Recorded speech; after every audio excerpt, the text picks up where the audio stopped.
from you, brothers and sisters. You know what you're going through. We need to know how to help. Not so? So that's why we're here this afternoon. So without further ado, I want to say welcome, welcome, welcome to all of you from throughout the community, and I know throughout Grenada. I'm seeing some of you have come, braved the weather, and here this afternoon, and we really are very, very grateful to have you with us this evening. So give yourselves a round of applause. Yeah? A few housekeeping notes. Please put your phones on vibrate because we don't want it to be, interrupting stuff. Send out a little message to your friends that we live on NDC Facebook page, National Democratic Congress of Grenada Facebook page, yes? Send a message out, let them know. Log in. I had to do so as soon as I come off the mic. And washrooms are to the back, directly behind you. So if you need to go use the washroom, go off there and to the back, yes? And that's it. So we on, we live. We live and we're going, yep? So brothers and sisters, without further ado, I want to invite to the podium our brother, Brian James, who will come and, it's the invocation time, so I'd ask you to stand and let's say a prayer together.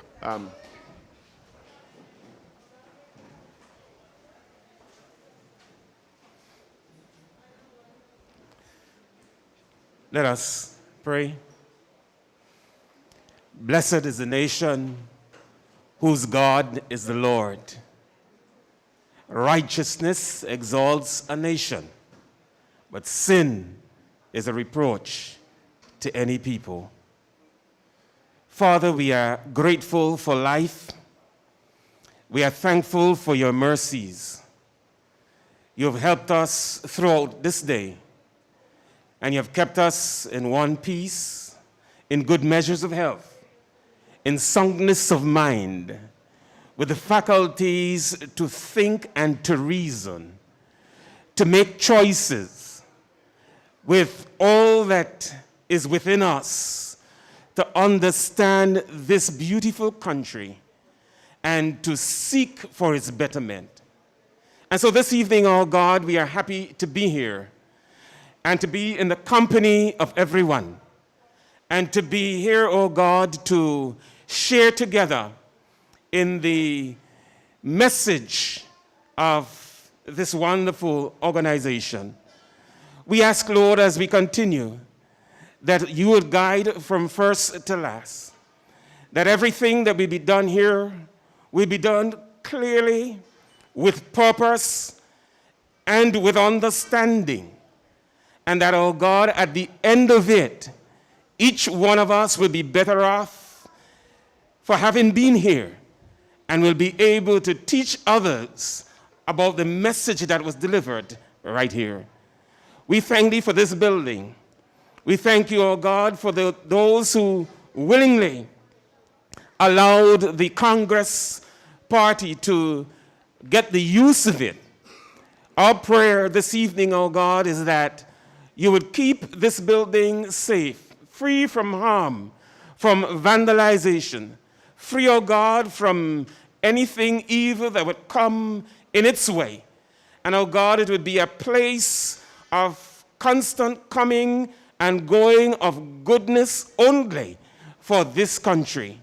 So we lift you up this evening. We bless everyone that is here. We bless this building. We bless this country, and we give you thanks for Grenada, in Jesus' name. Amen. Thank you. I'm going to ask you to have a seat. And at this juncture, we're going to invite Deacon and his mom to cut the ribbon symbolizing the opening of the office. But you know, we should have been on the outside, right? But you see what's happening with the weather, so we did that this way. So Mom and Deacon, and I'm going to ask Mr. Cameraman, you had to move that camera, or you're going to use this one? Yeah? You want to use this one? All right, so that's why I have you all sitting. So Deacon and Mommy, I invite the ribbon for symbolizing the opening of the office. But we want to catch it on we have everybody on social media wanting to see what's happening. So I'll give you the cue.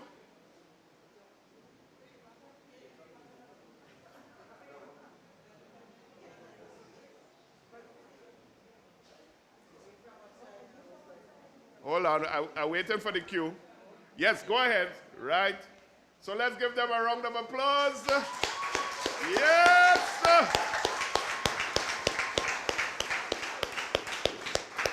Thank you very much. Thank you very much. And so the office is open. Now I'd asked Brian, I said, Brian, you had to come and give the office a blessing after it opened, but he blessed it in front. So we don't have to get him to come back. So, folks, it is wonderful that we could be here this evening.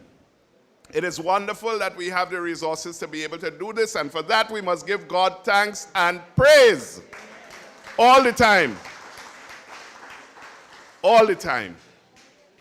And you know, they say when the Lord can't come, he send. And the times that we are experiencing in Grenada, it was time for the Lord always to raise up somebody to take us out of this mire. And who the Lord went and get? A little nashy fella by the name of Deacon Mitchell.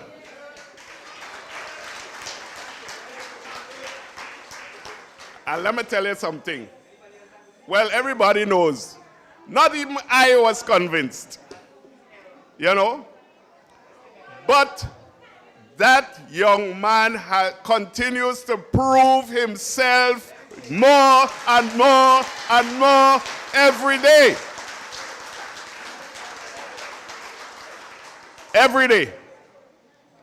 Look, when I made my position known, I get enough calls from all kind of influential people. Randall, you don't know the man. Randall, you don't know the man. I say, yeah, because I don't know the man. Well, I'm coming to know the man now. And I'm very, very happy with what I am coming to know. I will tell you something. Deacon has done a lot for this country very quietly. For a lot of people whose lives he has influenced very quietly, including young professionals. And you're only hearing the stories coming through, little bit. But the young man is not just a giant legal luminary, but a giant philanthropist in his own right, brothers and sisters, and he never once used a loudspeaker to say, I did this and I did that and I did the other. But we hearing the stories coming forward now that they're trying to lie on him and say that he don't do nothing here. So, brothers and sisters, let me tell you something. We have 40 days. 40 days. All you understand the significance of 40 days?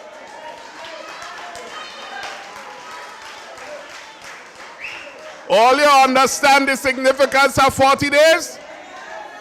And let me tell you, the devil is going to come to tempt you. All you better hold fast to the Lord. Hold fast to the Lord. Today's supposed to be a blood moon. Somebody called me and tell me, Miranda, look out for all kind of things. Well, we had hot sun this morning, we had rain this evening. And they're going to send all kinds of temptations our way over the next 40 days, brothers and sisters. But like Jesus, we had to say, get thee behind me, Satan. Get thee behind me, Satan. They will come in all kind of insidious ways. They're going to say all kinds of things. They're going to sow all kinds of doubt in people's mind. We just have to stay steady and stay the course, brothers and sisters. Because at the end of them 40 days, all you know what's going to happen. Oh, yes. A new day dawning in Grenada, brothers and sisters. And better believe it, we're not going down so we can't take another 5 years of this thing. Sit down and talk to your children. We can't continue with this thing, brothers and sisters. Yes? So tonight is not for me to talk. Tonight is for the political leader to speak and to take your questions and to answer you. But I just want to set the little, I want to prepare the wicket. You understand? All you have to know what time it is. You got to know what time it is, and we're not playing these wrongs. We know the work we have to do in the field. Get down in the field. Every single one of us here is an agent of this party. You go out and you talk to your friends and your family and you tell them, NDC is who you have to vote for on the 23rd of June 2022. NDC, anyway, you see the heart? Put the X. Them Rasta tell me they ain't put no X, that means wrong. I say put a plus, put a tick, because what it say, any mark that is clearly made next to the box will be recognized as your vote. So all who don't want to put X, you know what to do. Put the mark clearly so that we could vote. We could say we voted for the what? Say it again. Yeah, because there are plenty of people on the live that need to hear all you're saying it. We voted for the heart on the 23rd of June, 2022. Thank you, Dr. Mitchell. We're going to show you how things go. Yes. We're going to show you how things go. Watch that. The man bring out the little bell and the tingling, tingling, tingling. When we bring out the big bells, we're going pilling, pilling, pilling. And everybody going to come running to vote for the National Democratic Congress on the 23rd of June, 2022. And let me tell all you something, the 21st is my birthday. My parents and them going to be 60 years married on the 28th. So he looking to celebrate when? Thursday, Friday, Saturday. I celebrated from that whole week going back. When we went into the next week, brothers and sisters, we had our whole month is mine. You're wrong. We're going to show them that Grenada is taking a new course in June 2022. So without further ado, brothers and sisters, without further ado, I call to the microphone none other than the next Member of Parliament for the constituency of St. David and the next Prime Minister of Grenada, Carriacou and Pinimatic, Brother Deacon Mitchell.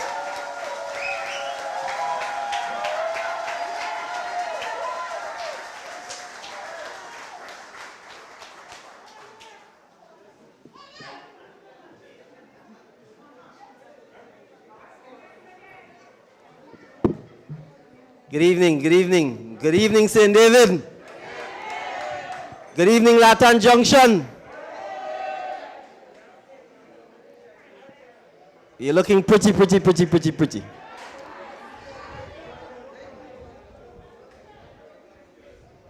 First, I need to do some thank yous. I want to start with you for coming out this evening despite the rain. We are suffering from the effects of a tropical wave, and we're in May, and we're getting them already. So I want to urge all of you to recognize after May is June, July, and we get into the hurricane season. So we need to start preparing now. But thank you very much for coming out. It's a Sunday evening. You could have been anywhere else, but you chose to be here. So you deserve a round of applause.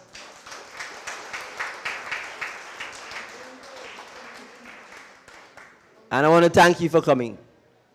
Second, this is known as Fraser's upper level. Prior to this evening, up here was a dancehall disco. And if you'd come here 2 weeks ago,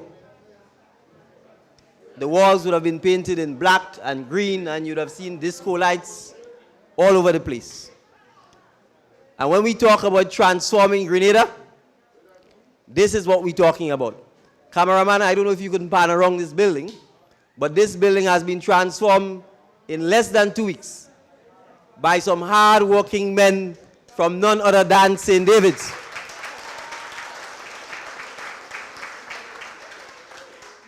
So I want to thank Kenon and the crew who are standing at the back, who once called upon was able to transform this place so that we have this beautiful venue this evening. Now, we are about the community. And the people of St. David are about their community. And so I want to publicly thank Cynthia Purcell Fraser,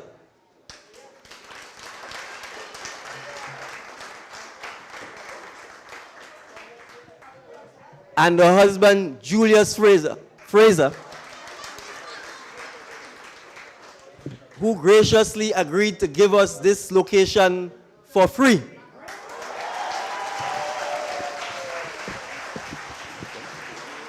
That's okay. So that we could put this building to use. They are all the way in the diaspora, but I want to send them our heartfelt and deep appreciation, and so I really want to ask you to give them another round of applause.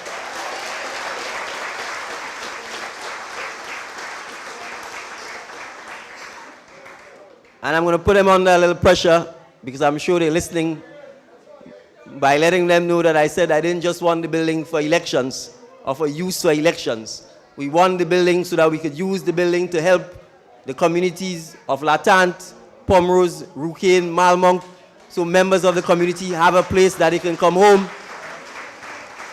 and have community activities, have town hall meetings, have dances, have ballroom dance, have bingo, etc., so that the members of the community have a place to gather, to celebrate, and to socialize in. And that is part of the reason why we put the effort into transforming here and making it look as beautiful as it does. So Mr. and Mrs. Fraser, I know you're listening. I know you say we're going to talk after the elections, but I'm putting you on notice that the people love the place.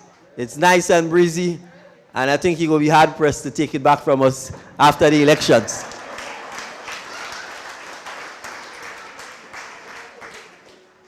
So, thank you to the Frasers. To those of you outside, I think you can come in. We have standing room, if not sitting room, and we don't want you to get wet. So you're welcome to come in, those of you who are standing outside. Some housekeeping. This is St. David, so there's a little snack to eat after the town hall meeting, which means you are free to ask as many questions as you want, to make as many comments as you want, because you're going to get food after. So if you get hungry, you don't have to worry. There's something to go put in your stomach.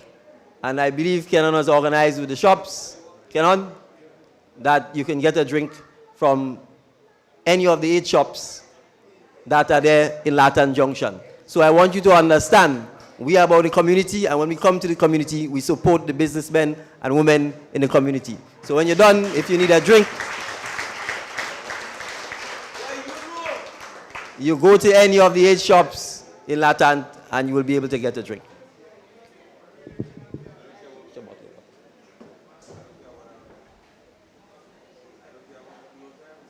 So, why are we here?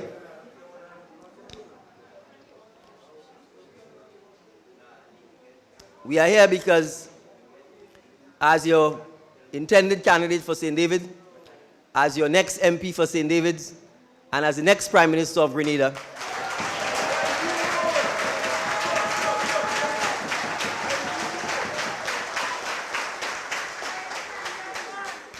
we intend to change the nature of our politics. And that means our politicians and our public servants must come to the people. They must come to the people and find them in their communities, in their homes, in their villages, and be prepared to face the hard questions from them, be prepared to answer the questions, be prepared to engage in discussions with them. Not hide in Parliament, not hide behind the television. to come in flesh and to submit yourself to the people, to take questions, to take comments from them, and to answer that. So most of the evening will be dedicated to you asking me any questions you want. But before I do that, I want to talk about a couple of things that the National Democratic Congress has been talking about, just in case you haven't heard it, so that it is clear, and so that you can hear it from me. First, the National Democratic Congress is presenting 15 candidates to the nation. None of us have ever held public or government office. None of us have ever held public or government office. So we are not responsible for the state that Grenada is in. We are not responsible for the state that Grenada is in. We know who have held office for the last 9 years and 2 months. And we know who've held office uninterrupted from 1995 to 2008. That is 23 to 24 of the last 27 to 28 years. So if our roads are crumbling, if our health system is in a terrible state, if our agriculture is in a terrible state, we know who are the persons who've governed P.T. Martinique, Carriacou, and Grenada. So the question is, why would the 15 of us, at this difficult time in Grenada's history, at this challenging time in Grenada's history, offer to serve the people of Grenada? And the answer is simple. We are Grenadians. We were born and bred in Grenada. We love Grenada. The heart is pumping in each and every one of us. And we have an obligation. We have an obligation to give back, and we have an obligation to serve Grenada and to serve the constituencies and the villages and the parishes that we have formed. That is the sole reason why we have offered to serve. That is the sole reason why we've offered to move from our comfort zone and to offer to serve the people of Grenada. Since the 1st of November, the government has woken up. It has admitted that it was sleeping at the wheels for the last 9 years, or certainly the last 3 years. And they've woken up, and what have they done?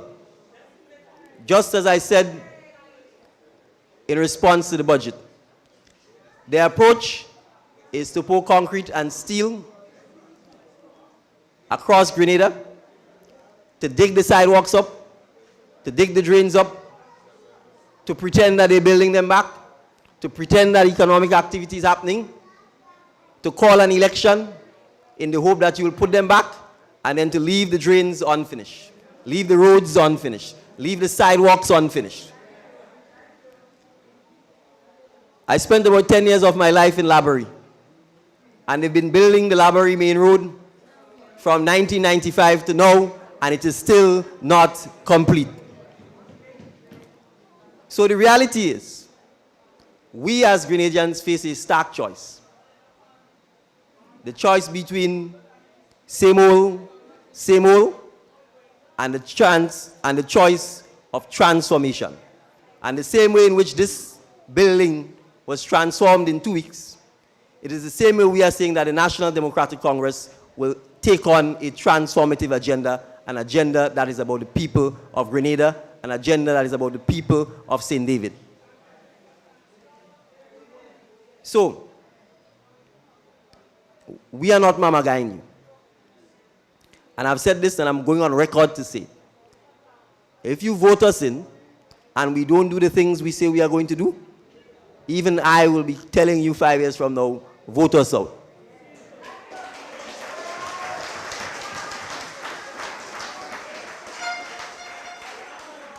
So let me repeat some of the things we said we will do. We've said we will pay the pensions of the public workers, and we will pay the pensions.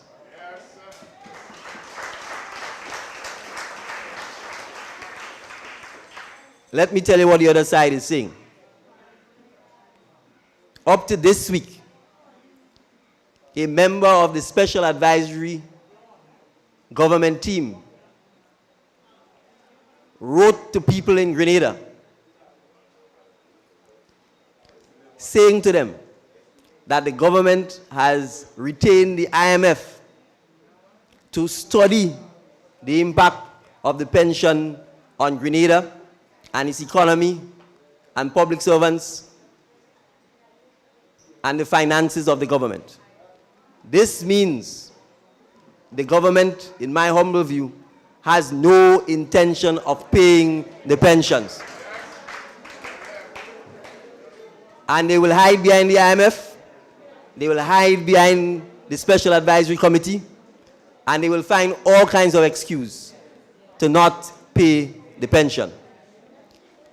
So those of you who are entitled to your pension, the public servants, the choice is clear. We are not mixing words. We are not telling you if, but, perhaps, or maybe. We are not telling you we're going to hire any special advisory committee. The people in the Ministry of Finance are Grenadians. They are competent, they are capable, and if given the opportunity, they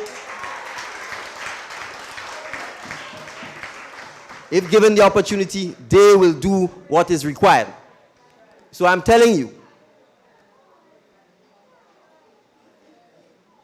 the comment was, I'm not appealing the judgment. He didn't say, I am paying the pension. And people's reputation and their behavior precedes them. This is a government that habitually refuses to pay Grenadians when the courts rule in Grenadians' favor.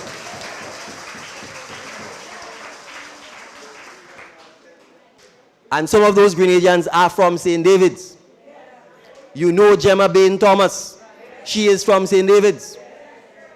She is still struggling to get her money.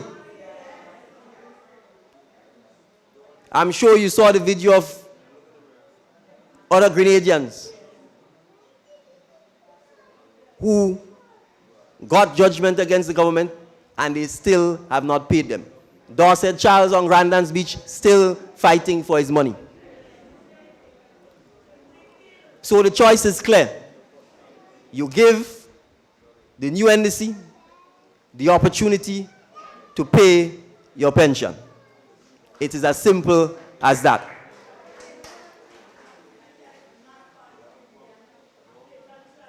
We told you we will pay salaries twice a month. This is a simple and straightforward idea. After 38 years of being a member of parliament, and after 24 years of being prime minister, has there ever been an idea or a suggestion about making things easier for the working men and women of Grenada coming out of the incumbent? Has there ever been a suggestion about making things easier for the working people of Grenada? So we've told you we will pay salaries bi-monthly and we will pay salaries bi-monthly. Twice a month. We will pay salaries twice a month. We've told you that the cost of our food has gone up tremendously since COVID-19. We've told you part of the reason is because the freight, the cost, the transportation cost of getting the food to Grenada that we are importing has gone up by 300%. The government is charging you customs duties and VAT on the increase in the price of transportation. So the government is making a windfall in revenue from the increase, just the increase in the price of transportation. It didn't budget for that. It is making more revenue than it ever thought it was going to make as a result of COVID-19, while people are catching their backsides because the cost of food has gone up. So we have told you, we will cap the cost of the transportation that the VAT and the custom duties will be charged on. And we will do so for 1 year in the first instance to monitor whether the cost of the transportation is coming down. 2, we've told you that we will remove VAT on some key items. I want to give you an example. In the budget, the government said it was going to remove VAT on cooking oil. The only cooking oil they removed the VAT on is vegetable oil. Well, people are buying soy oil, palm oil, any kind of cooking oil. We are going to remove the VAT on all cooking oil. I've told you we will zero rate the VAT on pig snout, pigtail, salt beef, the food we put in our oil long. We've told you we will remove the VAT on the things that we must use. We must use bathing soap. We are hygienic people, we must bathe. And if the cost of the soap is getting too high, the government has an obligation to make sure that we have access to affordable bathing soap, to sanitary napkins, to baby and adult pampers. Those are things that we must use. You want the people of Grenada to not be able to afford pampers for their children? So those are some of the very basic and straightforward things that we will do.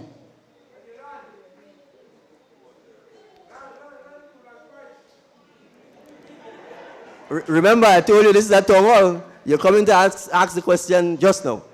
So I'm repeating those things because they will tell you everything we say is pie in the sky. Everything we say is pie in the sky. Well, I will tell you this. It's a pie in the sky that got us the Morris Bishop International Airport.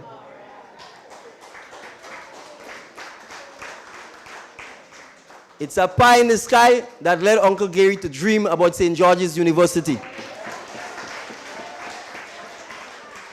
It's a pie in the sky that caused the PRG to give us the national insurance scheme. It was a lot of pie in the sky that led to all the mango nectar and the agro processing under the PRG. And as much as it's not working today because they're not managing it properly, it's a pie in the sky dream that gave us the Marketing and National Importing Board. So let me say this to you. We are here to dream and to turn the dreams into reality. If you are telling our children they shouldn't dream, if you are telling our children they shouldn't aspire, then I wouldn't be standing before you today. Then many of our children will not make the accomplishments that they have made because when they are young, we tell them to aspire. He's in Happy Hill, so he's in Happy Land. From St. David's, we are from the East. And when you come from the East, you work hard, you aspire, you dream, you build, and you achieve.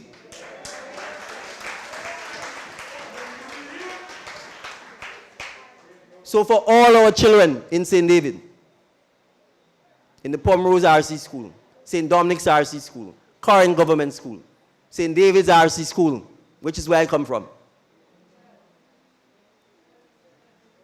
to the teachers, to the parents, to the friends and the parents of the friends who saw me walk from Grandma Rosa's house to St. David's RC School back and forth. It is because the teachers told me to dream.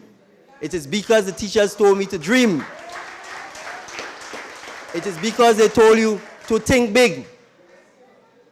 It is because Nurse Christine in the nursery cleaned my big toe and all the bruises I had on it day in, day out, early in the morning so that I could go back to school. That is why I'm standing here. That is why I'm able to give back.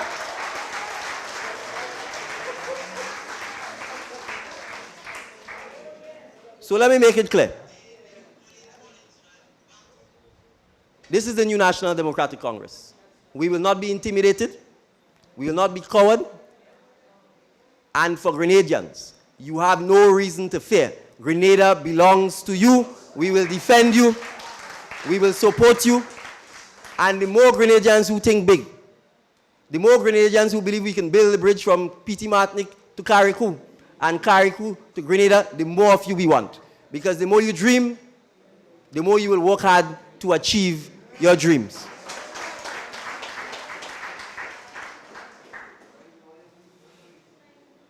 And I want us in St. David's to remember our history. And the government knows the history well. Because if you go on the government website, and if I line, you all go and check it. If you go on the government website, I'll tell you the couple of things it says about St. David's. It doesn't say St. David's produced some of the greatest craftsmen and masons and carpenters. It doesn't say St. David's have some of the hardest working people. It doesn't say St. David's has some of the greatest farmers. You know what it talks about? It talks about the fact that it was in St. David that Sir Eric Matthew Gary organized the workers and challenged Lord Brownlow at La Sagesse to say that La Sagesse Beach belongs to us and all of us will have access to La Sagesse Beach. It tells you that Teddy Victor, Sebastian Thomas, Unison Whiteman formed the new jewel and produced the jewel paper. And that is the beginning of the People's Revolutionary Government. So when you want change in Grenada, you must come to St. David's first to get that change.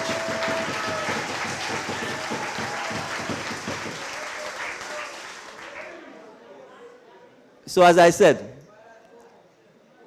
this is your night. There's a mic there.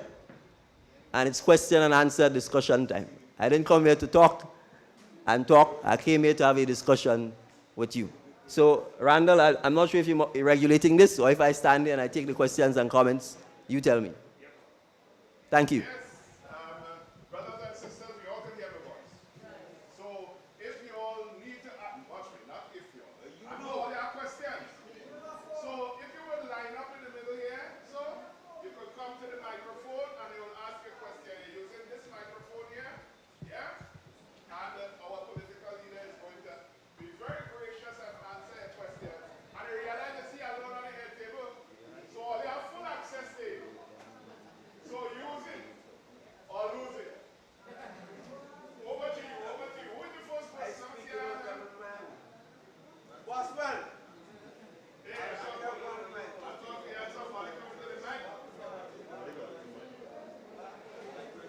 Or just, someone's coming, Randall.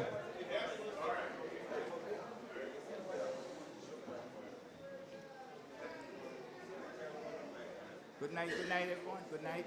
Good night, sir. Make sure that the mic is on, please. It's on? Hello? Yeah. I'm David from St. Patrick. I came here. The crowd wants to hear you, David, from St. Patrick. So make sure you speak a little closer to the mic. Okay. Yeah. Right. From Plain St. Patrick, you came to River Sally, to be exact, Montjimmy. And that's where we met. And it seemed like I fall in love with you and what you're doing. You know? Thank you. I fall in love with it because we need change. And for change, somebody had to spearhead. And I really appreciate it, what you're doing. Thank and you. I'm really glad of the nucleus you put together. Thank you very much. I'm a farmer. Yes. And I look over the years, I grew up in farming. I came back, I want to get into farming. And everybody you talk about, when you talk to them about farming, it seems like it's something foreign to them. Grenada used to be agriculture. We used to be #1 in nutmeg, export. Now, if you ask us, we are at the bottom. Our cocoa wasn't best cocoa throughout the world. So my question to you, when you get there, you're going to get there. What are you going to do for the farmers? What are you going to do to take the farmers to the top? All right. Thank you very much for the question. Yeah. Right. And so we're going to speak a bit about agriculture, because agriculture is also very important to St. David. So 2 things happened to agriculture in Grenada. One was man-made, and one was natural. The man-made disaster is the incumbent. And it's a disaster that farmers are not going to be able to recover from until we bring the change. Because agriculture has not and has never been a priority for the administration. And they've not lied about it. They haven't pretended. They've not invested in agriculture. They have not educated our population about agriculture. And they don't view agriculture as a viable means of economic activity. We do. I benefited from a time when agriculture meant something to Grenada. Not just economically, but also from a point of view of pride. Grenada was known as the Isle of Spice. It isn't just an economic factor. It was a factor of pride because it meant we were unique, we were distinct. It was something that you could identify us and our people and our land about. So let me say a couple of things. The second disaster was Hurricane Ivan, but man could have overcome that by taking very specific steps to address the challenges after Hurricane Ivan. That has not been done either. So let me tell you a couple of things that we intend to do. One, we actually intend, from a budgeting point of view, to put a lot more resources into agriculture itself. When you read the government budget, some of the smallest allocations, if not the smallest allocation, is for agriculture. We intend to reverse that completely. That's one. Two, the average age of our farmers is in the 50s or 60s. It therefore means we have to encourage a new generation of farmers in Grenada so that we can continue farming.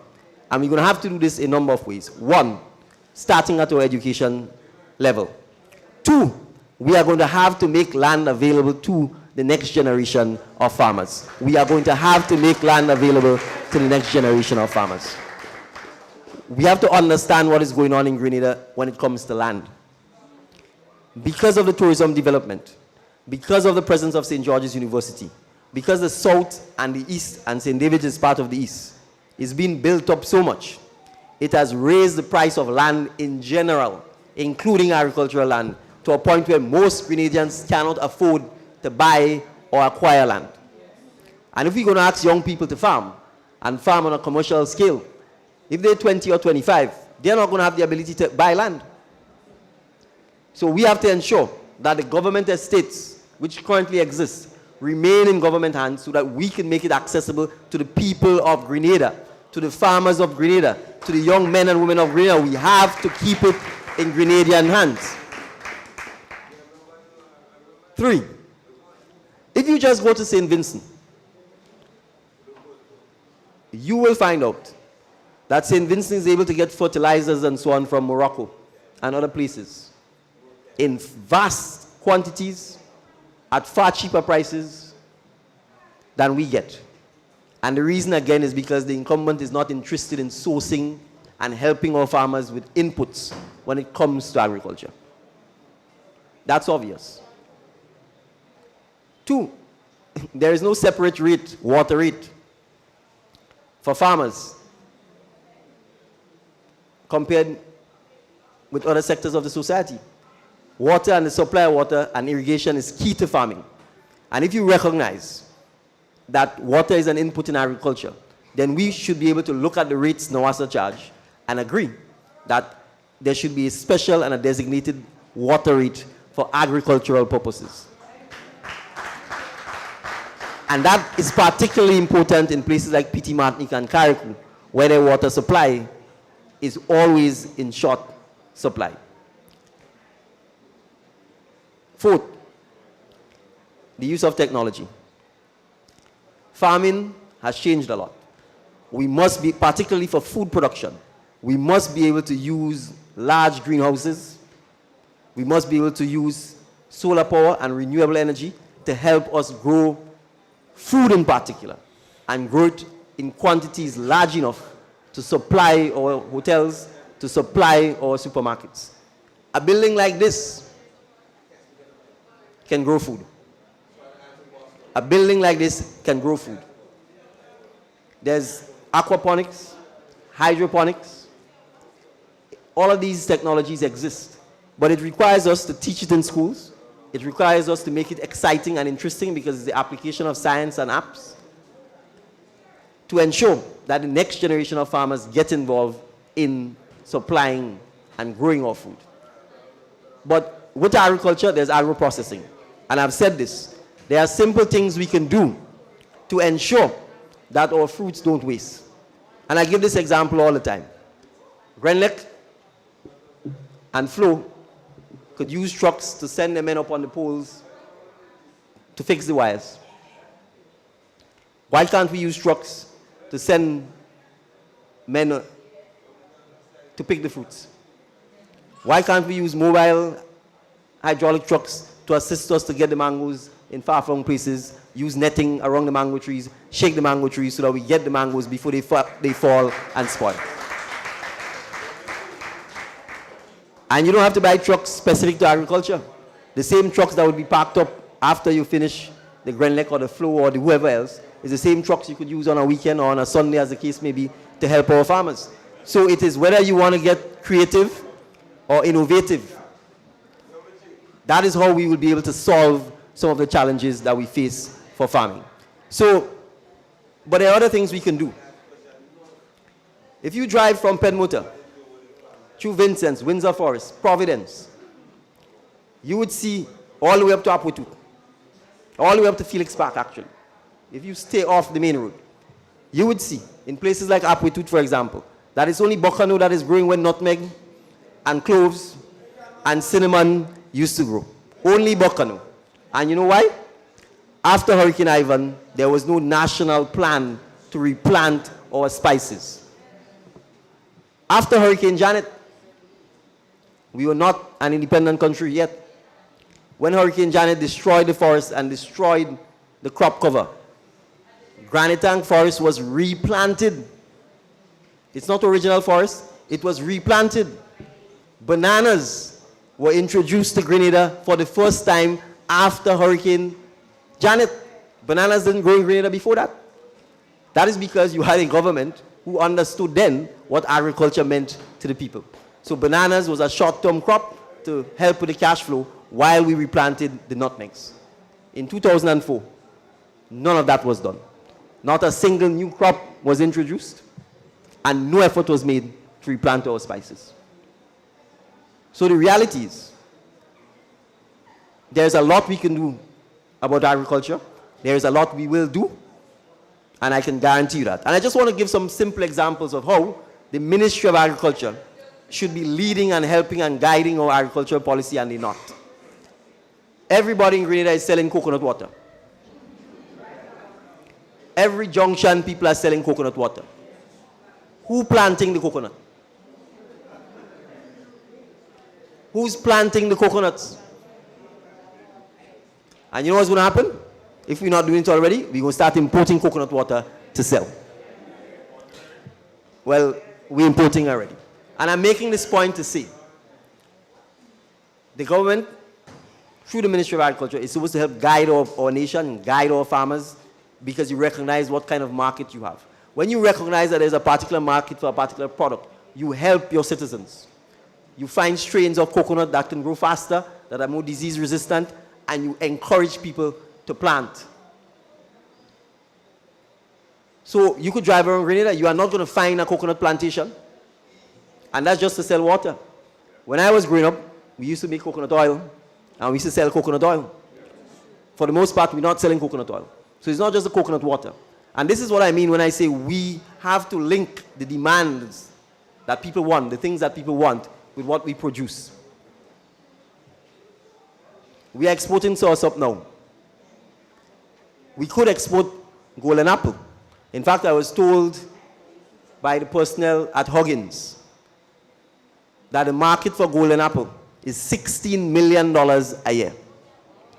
16 million. But we're not exporting golden apple. You know why? There is some disease that affects the golden apple. I am told that all we need to do is soak the golden apple in warm water with a particular cleaning liquid, and we'll be able to export the golden apple. Is the Ministry of Agriculture helping farmers with that? Do farmers even know about that? Do we even know that there's a market of $16 million for golden apple? And that is what I'm talking about. So when I say it is not just a question of feeding ourselves, but there's a real opportunity for us to continue growing agriculture, exporting it, and making a career out of it. It is real. And I'll give you one final example. We're always winning a gold medal at the Chelsea Flower Show. Is Grenada exporting flowers? Instead, we importing flowers. Even I suffered from all the flowers I buy Mother's Day. For Mother's Day, I'm sure about 70% of it were imported flowers. There are places in the desert, in the Middle East, in Dubai, that's selling flowers and exporting it. And they have water. So I'm saying this to say, our job as public servants and as leaders is to pay attention to what's going on in our communities. Pay attention to the opportunities that exist for our people and to help them, guide them to those opportunities so that they could become independent, so that they could become millionaires. At $16 million worth of golden apple, you are telling me we shouldn't have large golden apple farms here where all people do is plant, reap, and export golden apples? So those are the opportunities in agriculture. And when I say agriculture, we could go on to all kinds of other areas. One of the biggest items we import in Grenada is seasonings. Let me repeat that. One of the biggest items we import in Grenada is seasonings. All kinds of seasonings. Rosemary,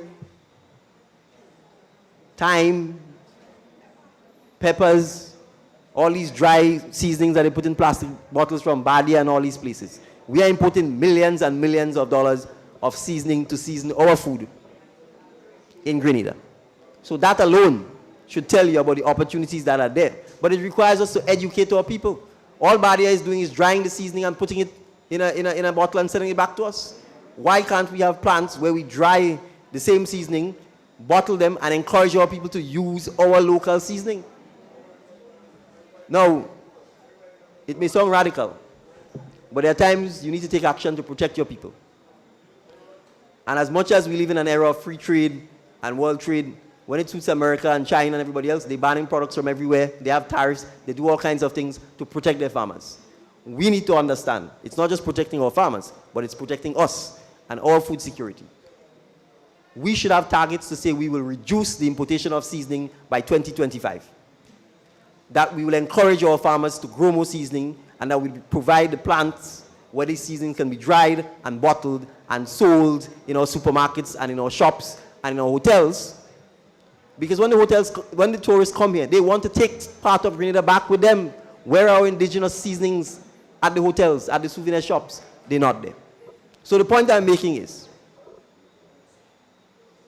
as much as they give you the notion that the only way you could get foreign exchange is through tourism, you and I know that's a lie. You and I know that for 2, 3, 4 decades before that, we used to export our nutmegs, export our cocoa, export our bananas, and that is where the foreign exchange used to come. That is where the farmers from St. Andrews used to come down to steal and be able to buy their vehicle in cash. No bank loan, no debt, because there was the nutmeg bonus. So the opportunities are still there, and we need to return to those opportunities. Sorry, I gave you a very long-winded answer, but I wanted you to understand how passionate I am about the agriculture.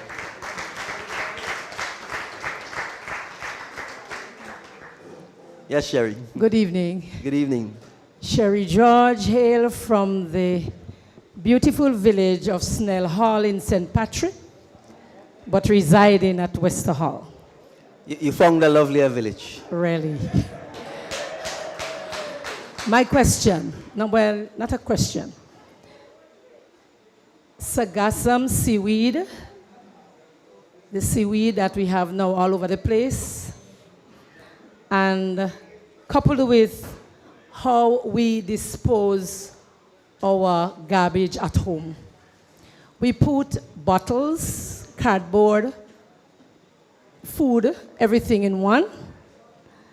So I'm thinking about if we, your plan for composting or manure.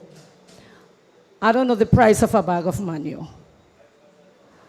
So perseverance with all this landfill where we have all this unhealthy, ugly-looking garbage by the roadside should be probably out from the main.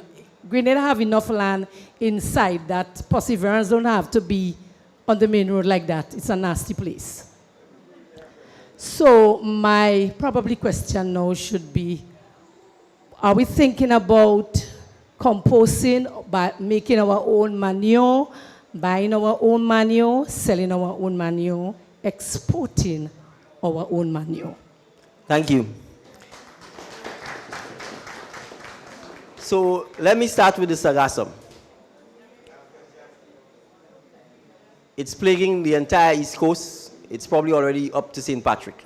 So all of our beaches are affected, the entire coast, particularly places like Marquis, Soubise, the beach in Malmont. The Sargassum is relentless. But where many people see problems, we see opportunities. And it's sad that Grenada is always the last place to recognize the opportunities. In places like St. Kitts, they're exporting the Sargassum. They sent a container load, I think sometime last year, either to Finland or Sweden, one of these Scandinavian countries, so that they can do research on it. They're exporting the Sargassum. So, we have scientists in Grenada. We have research personnel in Grenada. What we have to look at the Sargassum is an opportunity, it's a resource that the good Lord has provided to us. And it is for us to take that resource and turn it into an asset. I understand that there are in some islands where they're already making things like jewelry and so on from the Sargassum. So we, in the National Democratic Congress, intends to rigorously pursue research as to how we can turn this Sargassum into an actual asset. Whether it's to export it, whether it's to turn it into other things, whether it's to help with composting and fertilizer, we intend to do so, right? Because there's serious opportunities there for us, but we just see it as something that is stinking and something that is rotting. So that is something that we intend to explore, but that is why you see science and research, that is why education is important, right? So those are some of the things we absolutely intend to do. You may not know it, but in Perseverance itself, there are two plants, a smaller one and a larger one. And the plants, well, I don't know if the plants have a name, but there's a gentleman who came to Grenada and fell in love with Grenada. Regrettably, he died last year. And he created two plants and a company called Protein from Waste. Protein from Waste. The aim of the project was to take all our waste, the chicken waste, the pig waste, and to convert it into protein, into animal feed, so that our chickens or local poultry producers can then buy feed or mix it with the Kyrian Agro feed so that it could be used. Now he came here and he did this himself with his own research, writing grants to get grant money. He formed a cooperative because the government told him he had to form a cooperative so that he could recruit and train Grenadians into how to use the plants and the equipment. He was not satisfied with the training, and so he told some of them, I want to ensure that before I hand over this large plant to you, that you are properly trained with a small one. Regrettably, some of them, even though they didn't get the grant money, even though they didn't know anything about the plant, even though he's the one training them, they break open the smaller plant, busted down some of the doors, and the matter ended up in court. The two plants are now sitting there, idle, not able to be used until the court matter is resolved. But I say this to say, there is real opportunity to use all our waste, particularly organic waste, and turn it into protein, and turn it into animal feed, so that we could eliminate some of the waste and the impact on our environment. So yes, I'm talking about this because I actually know about it. I've actually seen the plant, and it's just, in my view, an example of what we can do when we think creatively. But there was very little government support with this. The poor gentleman ended up, I think the dispute probably made him die faster. He suffered from cancer and he died. But the plants are still there. I believe he's formed a trust because he really wanted this for Grenadians and for the benefit of Grenadians. And then finally, Well, Mr. Lacret, the Perseverance is located in his constituency, the Northwest. But I think most of us know that a landfill should not be located on the coast. And it certainly shouldn't be located through one of our main roads that we drive through. So you have the coast, you have what used to be a beautiful harbor right there in Perseverance sitting there. So we need to relook Perseverance as a site itself.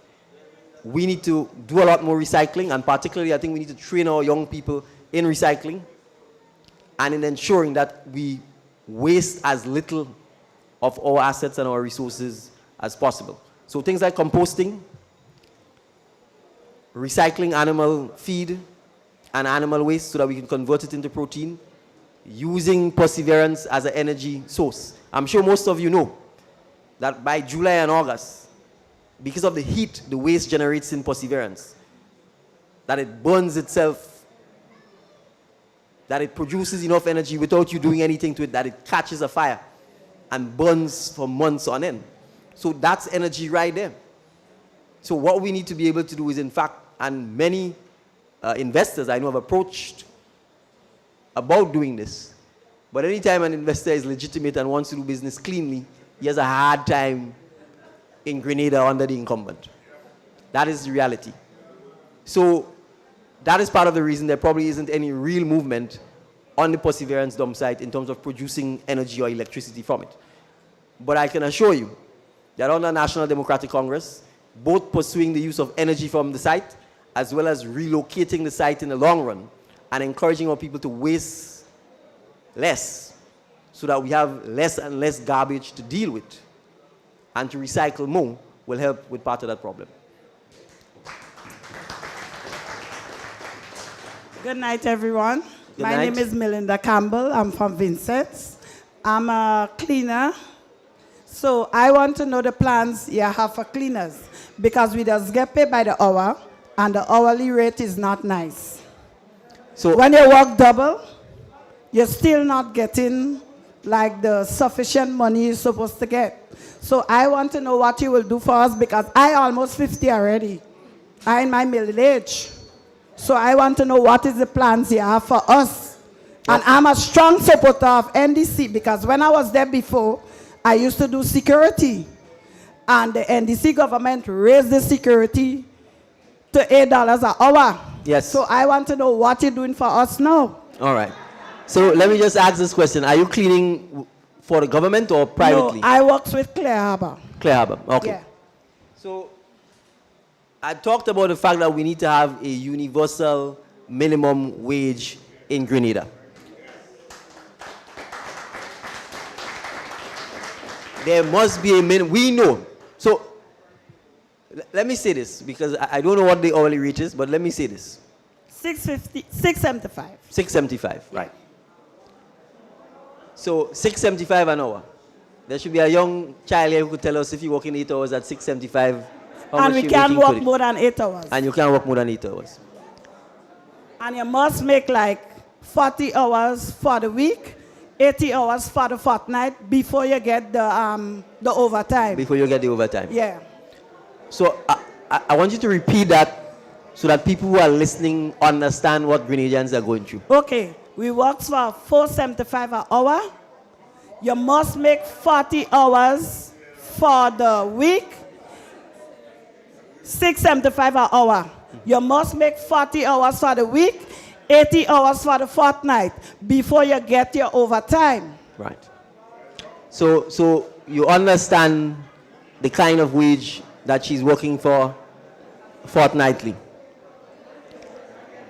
So when I say we have to have, well, I'm happy that there's a stir, because sometimes some of us who might be working for a little better or a little more doesn't understand the hardship that a lot of Grenadians have to go through. So when I say we have to have a universal minimum wage, and that wage has to be raised, it is to address people like cleaners. It is to address people like domestic servants. It is to address people like helpers.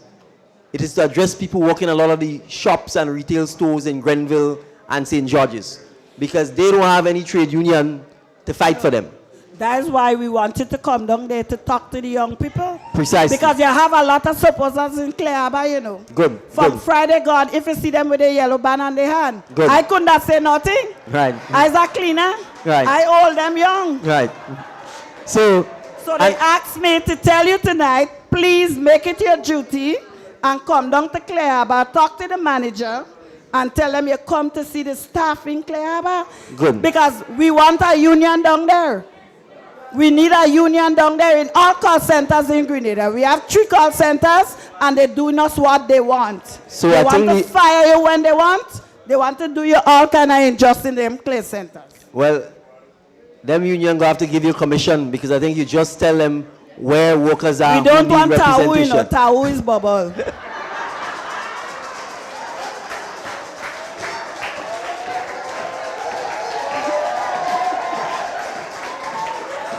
We want Tahu. Well, there are a lot of other unions. There are a lot of other unions, so you don't have to worry. But on a serious note, this is why we need a universal minimum wage. And I want to make one other point.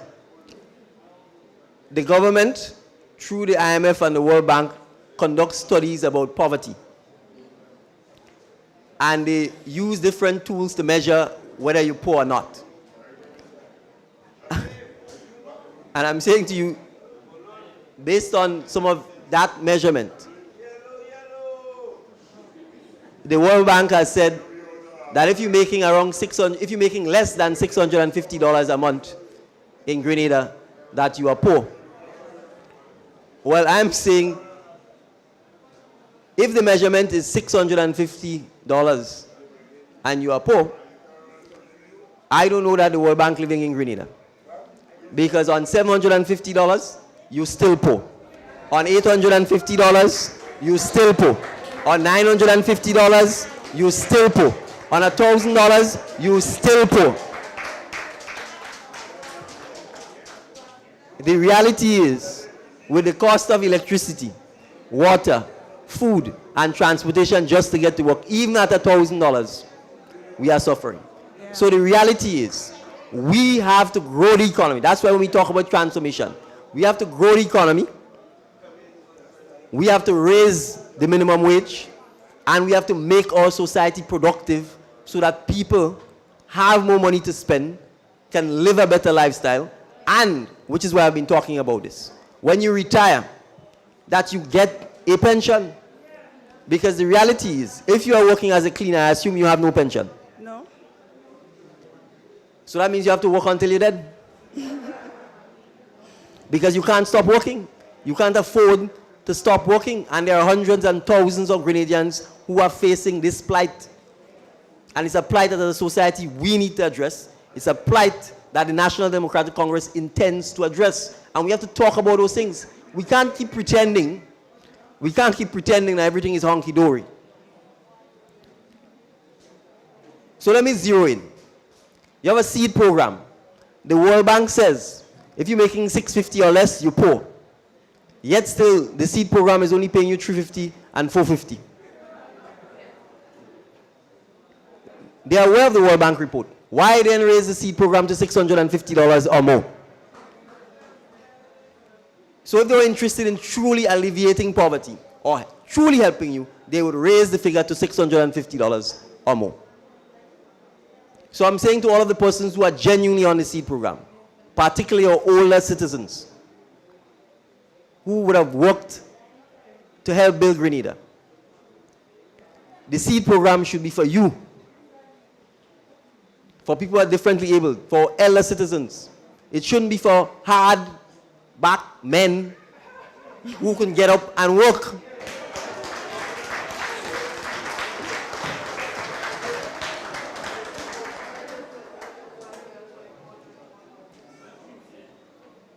We know that they are telling young men to leave their jobs and go to Westall Secondary School and pretend you're getting trained for 2 hours in the afternoon and they will give you $600 and $700 to buy your vote. We know that is what this is about.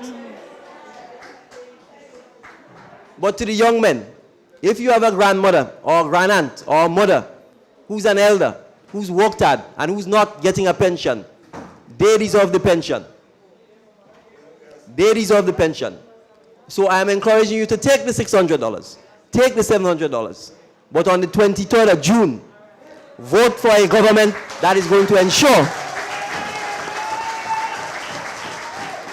that your mother and your grandmother and your elders in the community are taken care of by ensuring that when we have seed money, that it is the persons who need it.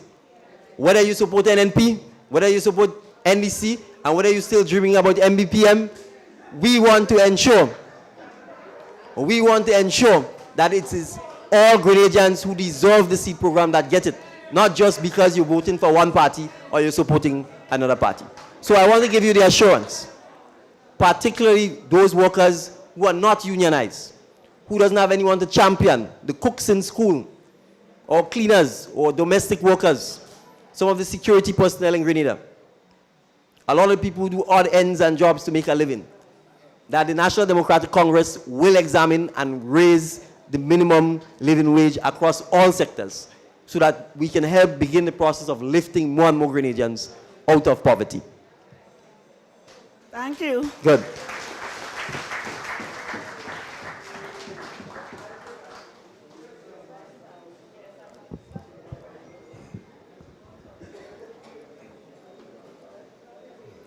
Good night, Anthony Regis, La Tante, St. David. Good night, Mr. Regis. Thank you.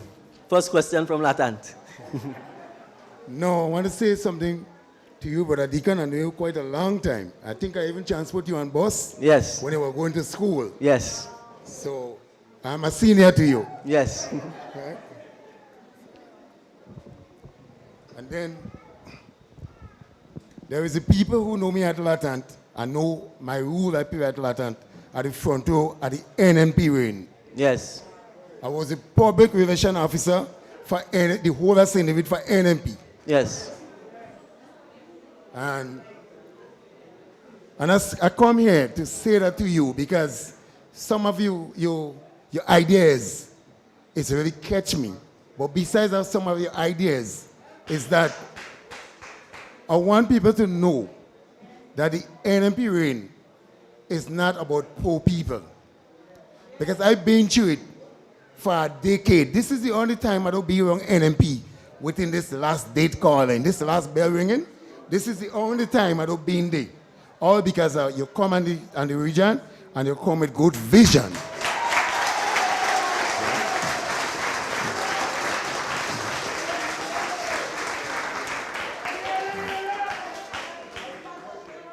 And I want to say tonight, all the people who don't know what happened to me through the NNP, that I will reveal it here tonight. Good. Let I get an idea Good. what took place with me.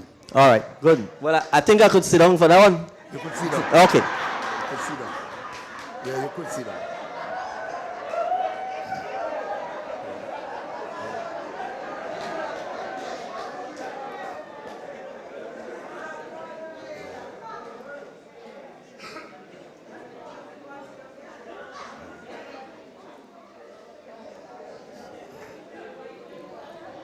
No, I was Oliver Joseph, security officer.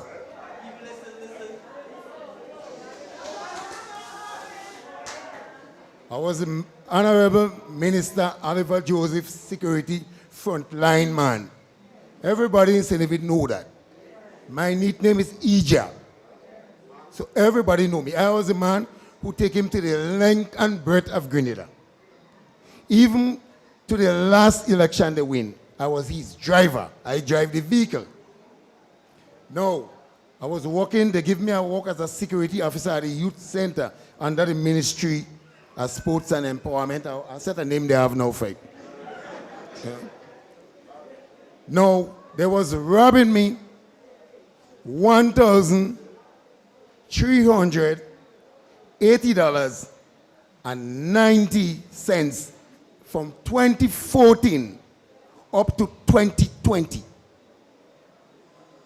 I came to the Honorable Minister who I take care of in his home, myself and my wife, relate with him, bring the evidence, he read, And then when I was expecting him to say to me that he will try to fix this situation, he said to me, if he helped me with that, he had to help many other persons. That was Oliver Joseph's word to me. That was the hardest night rest I ever had with my wife. I couldn't sleep because whole night my wife was up, cussing, fussing, pinching me, and doing all such wrong things to me because she know how I live for that party. So I want the people who don't know and see me around, embrace me. Don't see me like no kind of, don't see me.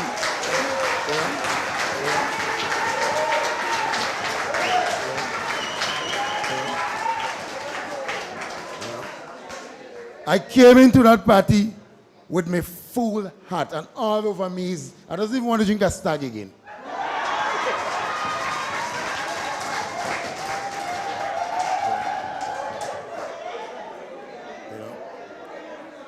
Because the reason why I went down to Norman Gilbert, which was the PS under the Ministry of Sports. Under the Ministry of Sports. Norman Gilbert organized the rightful salary. And he gave me the old salary that was robbing me and the rightful letter. And I take this letter and I present it to Derek Sylvester. When I reached to Derek Sylvester, he started to jump up. He said, whoa. He said, watch how you bring money for me. To show you how NMP government is not about poor people. It's not about poor people. I was inside it and I know. And it's when you come out around them, you could see all the level of wickedness.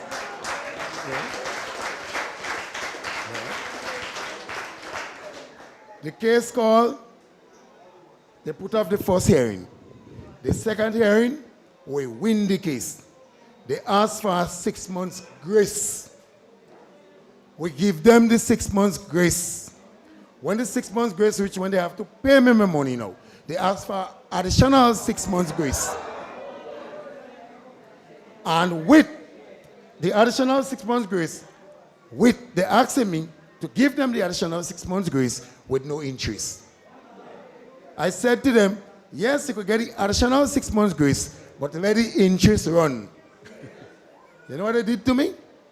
They send the money and pay by Derek Sylvester, and they terminate me after that. That NMP government. So if people feel NMP government is a bell of roses, it's no more bell of roses, because I know they look good. And that is my contribution. So, Brother Deacon, keep up the faith.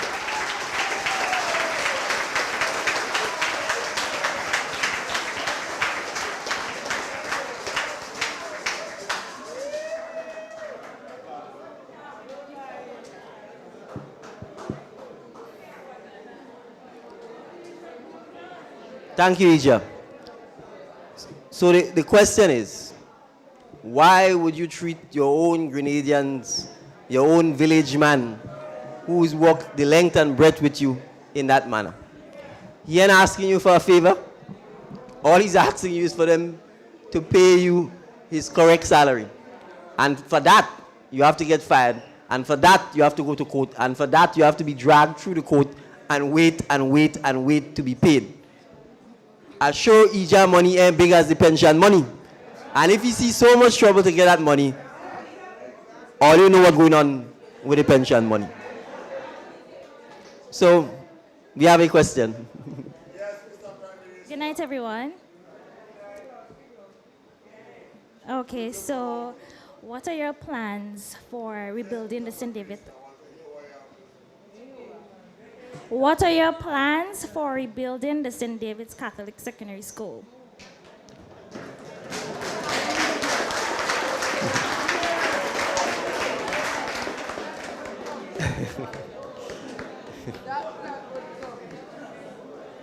Thank you for the question. So I will disclose something that you probably don't know.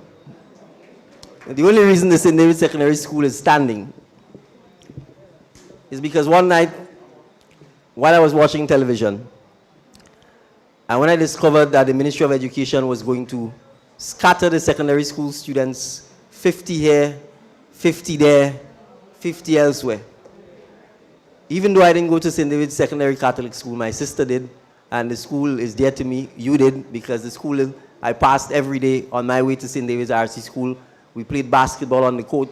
So the school is an institution. It's part of the family. As someone from St. David's, I said to myself, no, you can't have a situation where merely to fix the roof, even if temporary, we have to be sending our students all over the place in groups of 10 and 50. So I took my fast self with a client of mine, and I went to see the incumbent. And I said, incumbent, I don't understand how we could have a secondary school falling apart in full view of the public, and we scrambling to send children 50 year and 20 year and 25 year. You mean to tell me we can't come up with the funds to repair the roof of the school? He asked me what I'm talking about. I said, well, I have somebody sitting right next to me. I haven't even discussed it with him. But I said, I'm sure if I'm asking him to help contribute to the school, he will do so. I said, I am prepared to go and find 4 or 5 other persons who will contribute to the school to keep it open. The person sitting next to me asked me what I'm talking about. I said, we have a secondary school in St. David's that's falling apart, and the government and the Ministry of Education is threatening to send the students 50 year, 20 year, 30 year. He said to me, really? I said, yes. He said, let's go visit the school. I didn't even go with him. He came, he visited the school, he came back to me. He said, do we have the cost of fixing the roof? I said, no, I will get it from Mr. Carlisle Glean Jr. I got the cost of fixing the roof from Mr. Carlisle Glean Jr. And that person paid the entire cost of fixing the secondary school roof in St. David's.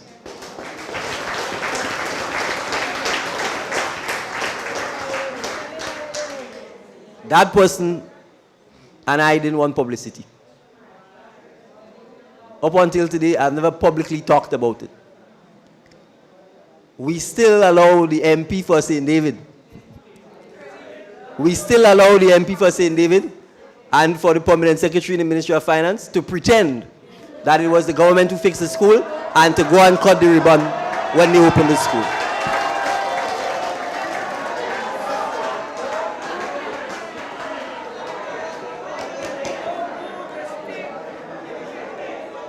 The person I'm talking about, they didn't want publicity, so I wouldn't disclose their name. But I can tell you they paid the check directly to Shelter Solutions to fix the school. And I can tell you that because the money came through my business, because we wanted to, that is to tell you. We were so afraid that if it went to the government, that the school wouldn't fix. We said we will pay directly to the contractor. So I'm telling you this, because if you know me, you will know I'm passionate about education. I'm sure some of my nieces and nephews will probably tell you, all I used to tell them about when they're growing up was education.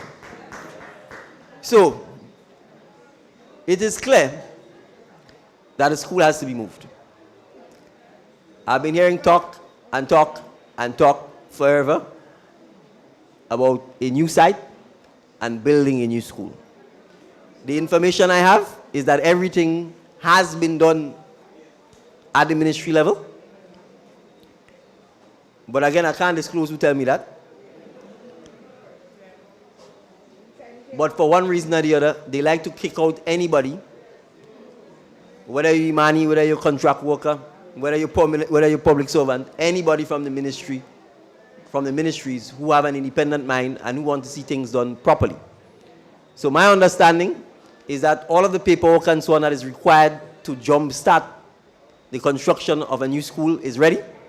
But apparently, the people in the Ministry of Education, because they've thrown out some of the people who know what they're about, don't know their head from their tail. And so everybody's watching one another, and the project has not started. But it's clear. The school was built in 1970, so it's 52 years old. Any building that is 52 years old either needs major renovation or you need to get a new school. Because of where the school is located and potentially the landslides and so on, and the movement of the land, a new site obviously is required. So I will say this, the West Hall Secondary School was a project that the NDC brought and the incumbent finished. We always champion education. And since I'm going to be the MP for St. David, you can bet your baller that we will ensure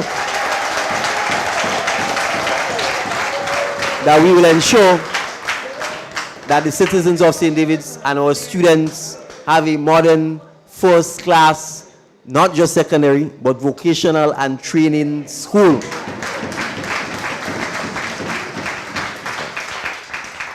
Because we can't talk about the future, and we can't talk about we love young people and we want the next generation to good when we don't even have a building for them to go to. Thank you. Thank you very much.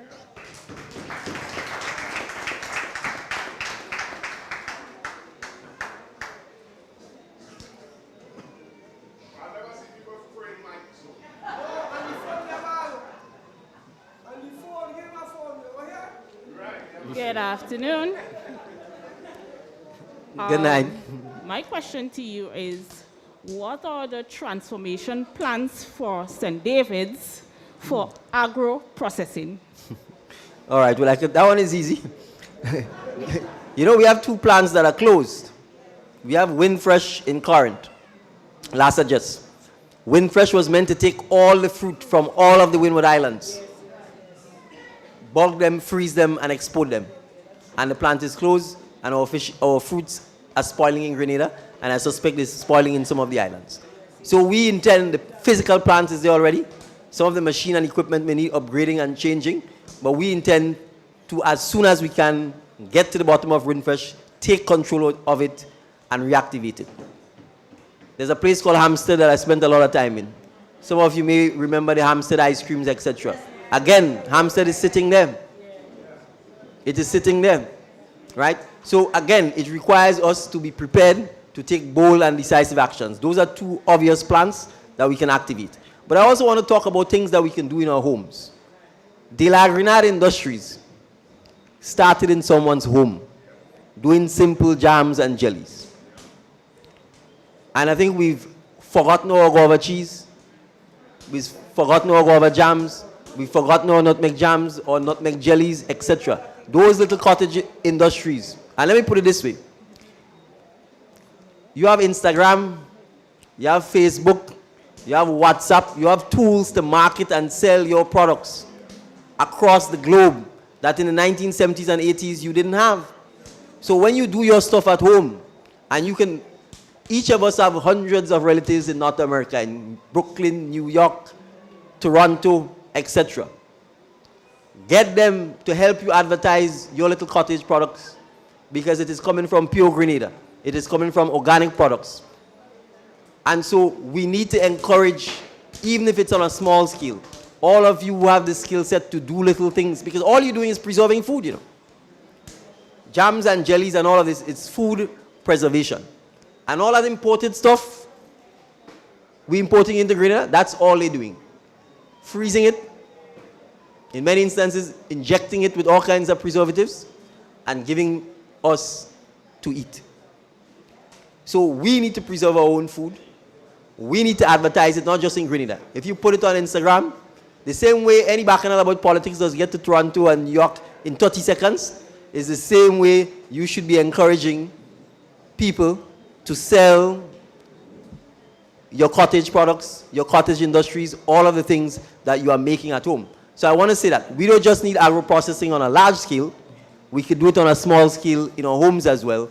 And when our friends and relatives are visiting, ensure that we package it to them so that they can take it back and help promote and help sell it. So we will invest in the two agro-processing plants that are already available. We will upgrade them, and we certainly will be, because remember, you need the fruits. If people start buying your stuff because it's good and you can't supply, you're going to disappoint them and they're going to move on. So we need to replant the golden apple. We need to plant more nutmegs. Think about it. You have a nutmeg, the nutmeg falls. It just falls and it's sitting there. It's money sitting on the ground. And we won't go and pick it up and make money with it. And it just sits there and it rots. We must be the most blessed nation on earth that don't want the blessings. So I'm saying, we need to teach our children that you could literally go and walk and pick up money off the ground. from the nutmeg shells. Nutmeg must be the most versatile plant on the planet. There is no part of the nutmeg that we don't have significant use for. So when I talk about replanting the spices, if you don't have the nutmeg, you can't have agro-processing. If you don't have the fruits, you can't have agro-processing. If you don't have the seasoning, you can't dry your seasoning and sell it. So we need to produce and produce and produce more. And Grenada hasn't shrunk. The land hasn't gotten smaller. It's actually gotten larger because they dumped the sea to create the port. They dumped down in Point Celine to create the airport. So they might have added a mile or two to Grenada. So if in the 70s and 80s, we could have produced hundreds of tons of produce, why in 2022 we can't produce hundreds of tons of produce? So if you want agro-processing, you have to have agro. And that means we have to plant a lot more. And we have to stop watching the gold, the money sitting on the ground, rot and go back into the soil. Pick up the nutmegs. Pick up the mace. Pick up the pericarp of the nutmeg. And let us start preserving them and making money out of them. So I hope I've answered the question.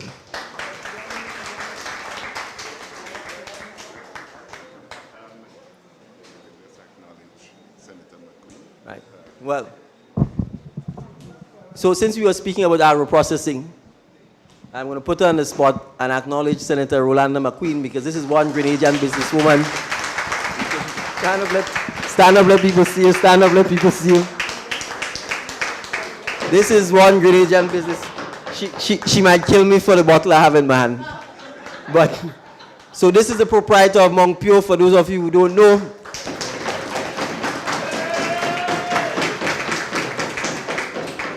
And she doesn't just help herself. A lot of the guys who you see selling the coconut water, they're all getting the bottles from her, right?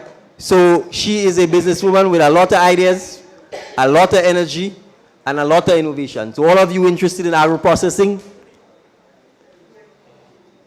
ideas, energy, innovation, speak to Rolanda. Question. Good night, everybody. Good night. My question, what are your plans for legalizing weed for medical purposes? Good. Good question. The question is, what are our plans for legalizing weed for medical purposes?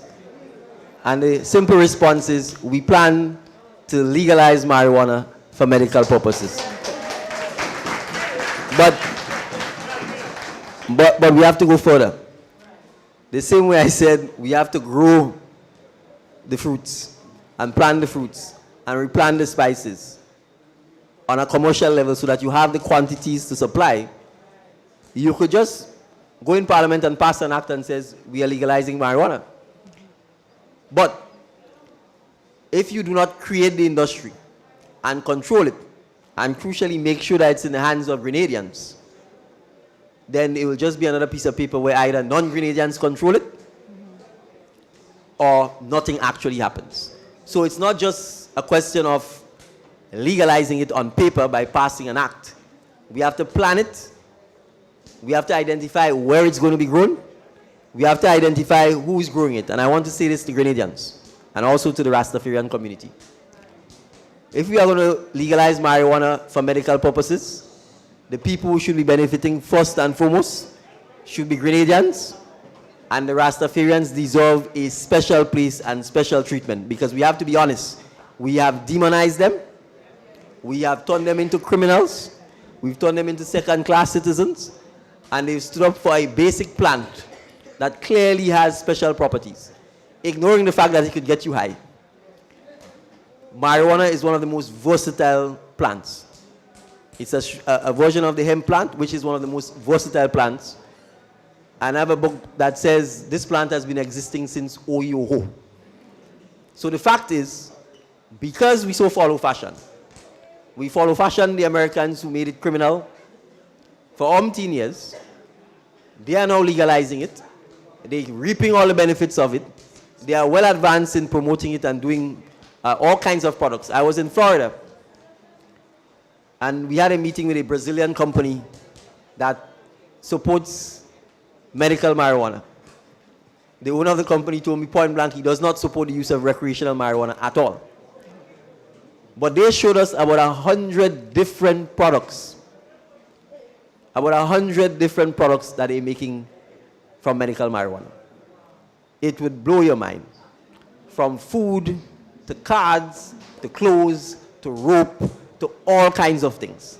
So the danger is, if we don't act quickly enough, by the time we get to legalize marijuana, St. Vincent, Barbados, Jamaica, they've all gone so far ahead of us that we might be doing it a little too late.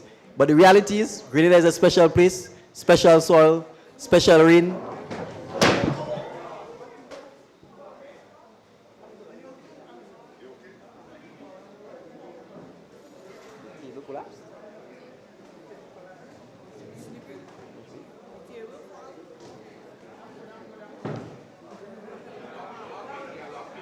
Y'all unlock it.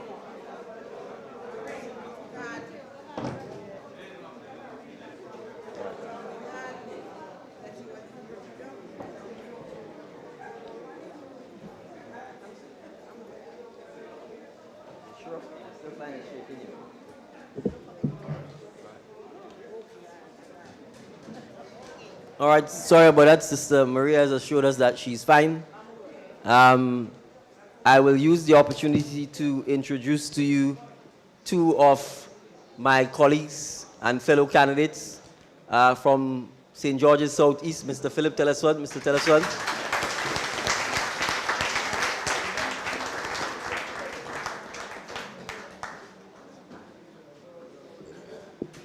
And from the tongue of St. George, my sister and friend, Sister Claudia Joseph.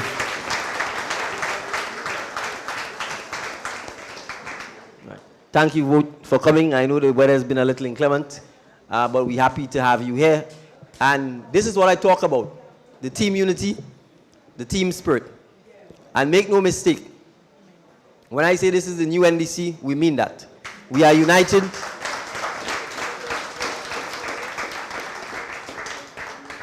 And we ain't carrying baggage for nobody, right? So welcome both of you. It's a pleasure to have you here. We're in the middle of the town hall. As you can see, there's lots of questions, and I'm doing my best. Jean Alexander from St. Andrews, Maryland. Hi, Miss Alexander. Bylands, Claboni. Bylands, Claboni, good place with a lot of water. Pearls. My question is, what plans do you have for bamboo in Grenada as developing an industry for us? Long ago, we had bamboo from broom to kitchen to house. A lot of people started their housing from a bamboo house. Yes. And now we're going into plywood, which rots in no time at all. And we have bamboo where other countries using it as raw materials to produce so many, many, many crafts and items. All right. Thank you very much for the question. I'll repeat it in case you didn't hear. The question is, what plans do we have to encourage people to use bamboo as a raw material? And she made the point that many years ago you would get bamboo brooms. People oftentimes started building their homes from bamboo. When I was growing up, there were a lot of places where people did that. Belial, for instance. There were a lot of people who started their homes from bamboo. About a year and a half ago, I came across an article written by Forbes magazine in which two Englishmen went to Jamaica and invested 50 million US in Jamaica's bamboo industry. So we are blessed with bamboo. We seem to be using it only to prop up as scaffolding for housing. We chop it up and then we discard it. But you see, God gives us the raw materials. And we are also his raw material. But the distinction between man and beast is that God always also gives us a brain. And that is where education, that is where research comes in. The bamboo clearly is one of the most durable natural resources. We import bamboo flooring from China. But the reality is we have our bamboo here spreading and we just see it as a nuisance. It's the same point I made about the Sargassum. We are a blessed land with an abundance of natural resources, but because we are not taking the time to educate and pursue research and development, what is a blessing, we see it as a curse. So I can say this to you. Part of being able to find solutions to the challenges we face is for us to be able to invest significantly in science, research, and development. And we must do that in order for us to be able to, even if it means sometimes importing the knowledge, by getting people to come in and train our students, train our businessmen, train our entrepreneurs. That is the opportunities that are available to us to ensure. Because in a simple way, we could decide that we are growing bamboo on a commercial scale. Because there are sufficient byproducts that we can make from bamboo so that we can use it and export it. So the same way in which Jamaica is actually exporting bamboo and creating all kinds of byproducts from it, it's the same way in which we can do it. So I'm happy you've pointed that out, and that goes back to the point I'm making. If you don't tell people that we can solve the problems, if you don't tell them to dream big, if you don't tell them to be inquisitive, to be curious, we will never grow. We will never discover new things. We will never find solutions to a problem. And that is what Grenada needs to head back to. But what is also missing is the fact that a lot of our older citizens have the knowledge, but that knowledge is not being passed on. The average 18-year-old Grenadian knows nothing about making coconut oil, because we have not passed on the knowledge and the skill. And that's a skill that allows you to make money. So little things like that. The fact that we used to make bamboo brooms, etc., etc. How many Grenadians, 30 or 40 under, know that? The skill set that we had for making it, it's not being passed on. It's not being learned. It's not being taught. It's not being documented so we can teach it in schools or craft centers or vocational centers. So those are the things we need to get back to. And when we get back to those things, when we look internal, when we look upon ourselves, then we will truly start developing ourselves and truly using the resources that we have. So thank you for the question.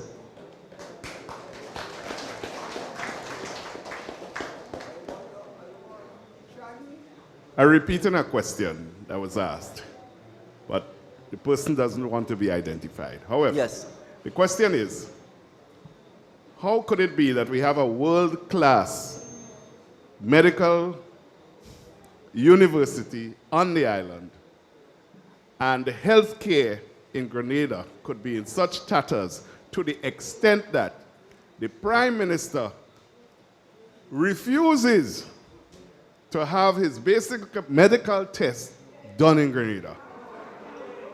What is the NDC going to do about that? Good question.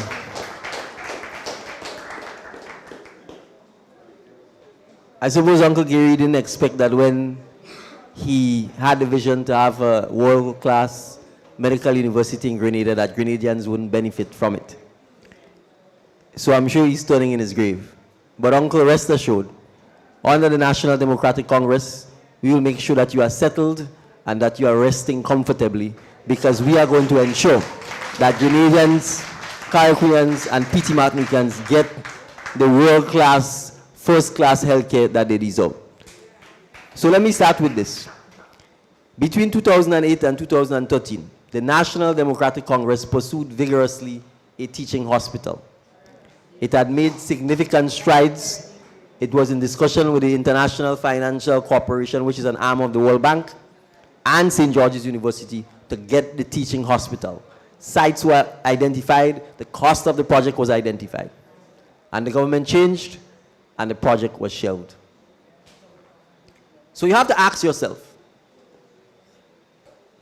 why would you not want a teaching hospital in Grenada? Just as the name sounds, it's a hospital that would teach doctors. The doctors who are studying at SGU must go to a teaching hospital. So if you have the opportunity to have the teaching hospital here, it means they're going to have to spend at least 2 more years in Grenada. They're going to have to rent at least for 2 more years. They're going to have to rent apartment. They're going to have to rent vehicle. They're going to have to buy more food. They might find a girlfriend or a boyfriend and even decide a staying in Grenada. If the university is producing world-class physicians and they've been trained in Grenada, who will first benefit from their expertise and their skills? Not Grenadians? So why would you shelve a project like that? Even if you didn't want to give NDC the benefit, even if you didn't want to give them the credit, do the project because it's in the interest of Grenadians. And we would be happy. We wouldn't care whether it was an NDC or an NP project. The same way when we're on the airport, we don't worry about whether it was Gary's idea or Maurice Bishop's idea. We're happy we have the airport. So the reality is that's just one aspect of it. If we have the teaching hospital, it benefits all of us health-wise. It will be a major economic boost. And you know what? We don't have to have it done in True Blue. There is enough land in St. David's. There is enough land in St. David's, and it is the natural outlet for a teaching hospital to be built. So we will pursue this with all our vigor, all our strength, all our energy. That's starting point 1. Starting point number 2, our human resources. I'm sure the nurses and the doctors could probably come here and talk to you for the whole night about the challenges they face. They overstretch, they're underpaid, they're underappreciated, they've been called thief.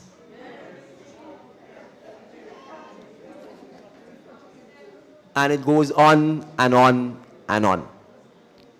So the reality is we need to train more nurses, we need to train more doctors, we need to have more specialist doctors, and let's make it clear. Healthcare is the single biggest economic driver to transform Grenada's economy. If we fix our healthcare, we will get tourists that we can't handle. If we fix our healthcare, the diaspora will return in droves. We won't have a place to put them. And if we fix our healthcare, Grenadians will get the quality of healthcare that we deserve. And we will feel proud of our hospital. You won't feel that if I'm going in there, I'm playing Russian roulette, and I know if I'm coming out. So the reality is, this symptom, unfortunately, I will call it the black man syndrome, because it's not just our incumbent. Most of these leaders of black countries, including the Caribbean, including Africa, you mark whether the country is developing or not by whether the leader takes his medical examinations in the country. And when you see they're all jumping on plane to just go and test their blood pressure, to just test their sugar, it tells you what they think. They don't care about us. They know 99.9% of us can't jump on plane to even get major surgery. But they could do so. And they're doing so regardless of what they tell you at taxpayers' expense. So the reality is, that is the hallmark of lack of development. They don't even have the faith in their own medical and healthcare services that they have presided over for the last 24 years. So if this isn't perhaps the clearest example of why there is a few privileged while the rest of us here have to suffer, that crystallizes it. So again, Grenadians, you could drink and you could dance from the 24th to the 25th to the 26th. But I'm warning you, if you don't make the right decision, come the 28th, is sufferation that you will be getting.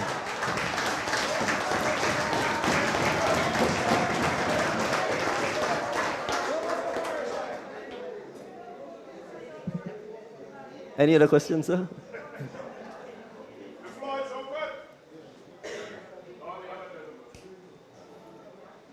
Good night to everyone.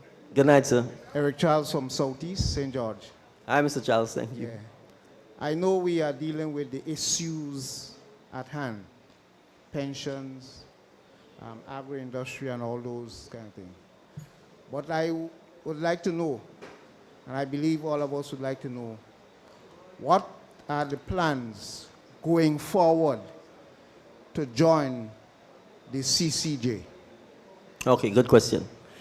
The question is, what are Grenada's plans to join the Caribbean Court of Justice? Thank you. So I'll just explain what the Caribbean Court of Justice is in the event some of you may not be aware. Our final court in Grenada is the Privy Council. So we have the lowest courts being the Magistrates Court. Then you have the High Court where the judge sits with a black gown and bands. And then you have the Court of Appeal, which is based in St. Lucia, and normally 3 judges sit. So if you lost your case in the High Court, let me put it this way. If you lost your case in the High Court and you're displeased with the judge's decision, you appeal to the Court of Appeal in St. Lucia. The Court of Appeal in St. Lucia, though, is a court that is a mobile court. So it comes to Grenada, it goes to St. Vincent, it goes to St. Lucia, etc.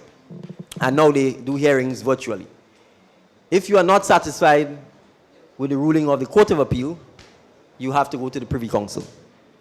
The challenge with the Privy Council is that it's in England, and for the most part, until recently, you would have had to travel up to England, retain lawyers in England, and I think we know the exchange rate between the pounds and the EC dollar. And so it's a very expensive, time-consuming exercise. So the governments of the region got together and created the Caribbean Court of Justice with the intention of replacing the Privy Council with the Caribbean Court of Justice. So that if you're dissatisfied with your appeal after your appeal to St. Lucia, you can go to the CCJ rather than the Privy Council. The problem is, or the challenge is, our court system is set up by our Constitution. And so you cannot change the court system without changing the Constitution.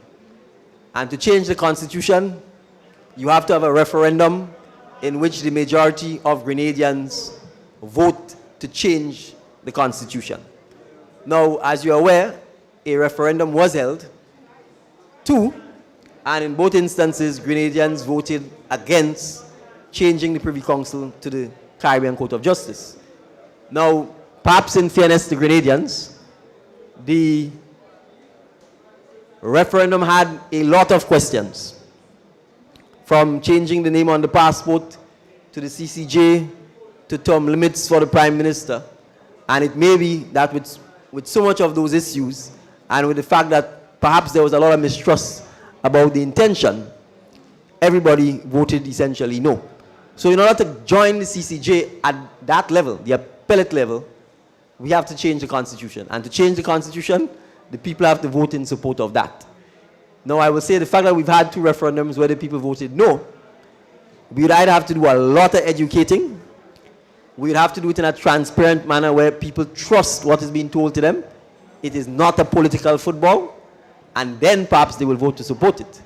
But until that happens, the Privy Council is the final court. But in reality, the final court is really St. Lucia, because very few cases go to the Privy Council. Very few people can afford to go to the Privy Council. So to a large extent, 99.9% of our cases are decided by our court, regional court in St. Lucia. In fact, I think over the last 100 years, Grenada hasn't had more than maybe 15 or 20 cases that have gone to the Privy Council. One other point, we are, however, part of the CCJ in what it's called its original jurisdiction. Now, when we were trying to encourage more trade between CARICOM and the free movement of people and labor, they recognized that Barbados might have a dispute with Grenada, or Grenada might have a dispute with Trinidad. And if that dispute arose, we wanted to be in a position where the court will address the disputes between the states. So, for instance, if as Prime Minister I decided I was banning all imported orange juice from Trinidad, it is likely that the Trinidad government, act on by the suppliers and makers of orange juice, will say that I'm being unfair or I'm discriminating against Trinidad juice. And they may be able to go to the CCJ to challenge that decision. That is government to government disputes. So we are part of the CCJ for that purpose, but when it comes to private disputes between citizens, the Privy Council is still the final court until such time as we get to a point where Grenadians want to replace it. So I hope I've answered the question. Good. One question. We have a question from Senator McQueen, so I'm going to give her the opportunity now. Sure. Mr. Mitchell, how are you? I'm good. How are you doing? Good to have you. We have a lot of young people here that need jobs. They want a nice house, they want to buy land, they want to buy a car, and they want to go on holiday. What are you going to do to address that? Okay, good. You heard the question. There are a lot of young people who want jobs, nice houses, they want to be able to buy land, car, they want to be able to go on holiday. And like all young people, and I consider myself young as well, I want to do that as well. So, in order to do that, we have to educate and train our young people so that they, in fact, can find the jobs or create the jobs that will allow them to do that.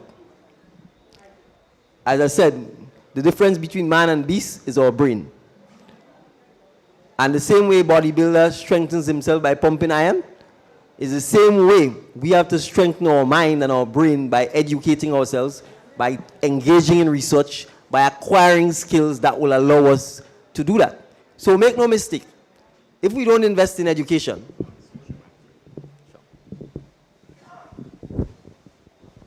thank you. If we don't invest in education, we are not going to get out of the predicament that we have.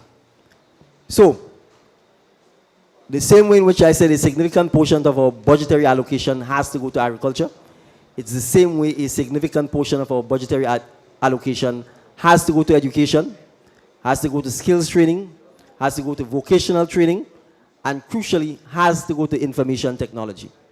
So let me talk about information technology alone. If we teach our children, our teenagers, and our young adults, even now, if we teach them coding and programming and have them certified, in 12 months, they can earn revenue from anywhere in the world without having to leave Grenada. And the revenue they'll be earning is not no $6.75 per hour. It will be significant earnings. And that is why I've been championing the teaching of coding and programming. Now, it may be we don't have sufficient teachers yet in Grenada to do so. But to demonstrate to you that I'm prepared to think out of the box and to be creative, let me give you an example. There's a war going on right now between Russia and Ukraine. Ukraine is a country that has some of the most highly skilled persons when it comes to technology and ICT. If we had a government that was prepared to think out of the box, we would reach out to President Zelensky and say, President Zelensky, here's what. Grenada needs to leapfrog and develop an ICT program that is first class and world class. We have a very young population, and therefore we want the opportunity to train and develop them. A significant portion of Ukrainians speak English, even if not perfectly. And therefore I will say to President Zelensky, I am prepared to give 150, 250 of your highly skilled ICT people an opportunity to come to Grenada, to reside in Grenada for 2 years, so that you can teach our young people in Grenada how to code, how to do programming, etc. And we will give you refugee status if that's what you need for the 2 years, so that you can teach our students, you can teach our teachers, so that when you leave in the 2 years, hopefully by then the war is over, we would have offered shelter to your people, but we would have gotten the skills transfer that would allow us in 24 months to make Grenada the digital hub. But I will go further. There are Grenadians in Grenada, and there are Grenadians in the diaspora who are just as successful and just as highly skilled in the ICT business. And Grenadians are always prepared to help Grenada no matter what. So even now, through this forum, I am making a clarion call to those Grenadians who are either retired or who have the time on their hand to come back to Grenada and to offer to help us with identifying young people who have the talent, the aptitude, the attitude, and the hunger to have their homes, to be able to buy land, to be able to buy a car, to be able to start a family, to be able to travel the world, by helping us train them in coding. If the government doesn't want to do it, we will find these students. That is why the Frasers gave us this hall, so that we could bring them here, we can set up the computers, we can get the internet in, and train them so that they have the opportunities to become world-class citizens, not just in Grenada, but anywhere they go. And I've just given this as one example, but I will make a further point. And Senator McQueen is here. Grenadians don't know successful Grenadians. Because as a society, we do not promote, talk about, identify, and build up our successful Grenadians. Politicians, for the most part, doesn't do anything for you. It is our money they're spending. It is taxpayers' money they're spending. So when you meet a successful entrepreneur like Ms. McQueen, we need to bring her in the secondary schools. We need to bring her in the primary schools. We need her to talk to the students, to come and visit our plant, to see how you make water, to see how you make the mold, so that their minds could be expanded beyond thinking the only job in Grenada is lawyer, doctor, nurse, police officer, thief, and politician. So, I'm saying this to say, there are a lot of Grenadians. Whether it's, let me give an example. Prior to Andal and Associates, what time supermarkets used to close in Grenada? 9. 4 o'clock. And they're opening on Sunday, and they're closing midday on Saturday. Mr. Andal is from St. Patrick. They're going to say all kind of thing about him because he's a hard-working Grenadian. Through sweat and hard work. They mightn't want to give him the credit, but he revolutionized supermarkets in Grenada. It is only after him you're getting a supermarket open on a Sunday. It is only after him you're getting a supermarket going till 9 or 10. And who did it? A regular Grenadian. But do we exalt him? Is he getting MB or OB and any of them things?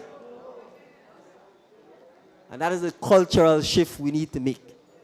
So when you see I talk about successful Grenadians, I don't care whether they're black, whether they're brown, whether they're Indian, whether they're Syrian, I don't care what the last name is. If they came to Grenada, if they worked hard, if they're employing Grenadians, we need to encourage them. We need to talk about them. We need to big them up, and we need to let Grenadians know that they are successful Grenadians who made it without any help from politicians, without begging politicians, in spite of the obstacles the politicians put in their way. And I want to make this message to a particular group of Grenadians. The Grenadians who have construction business. There is no reason in 2022 for us to be giving taxpayers' money to non-Grenadian construction companies.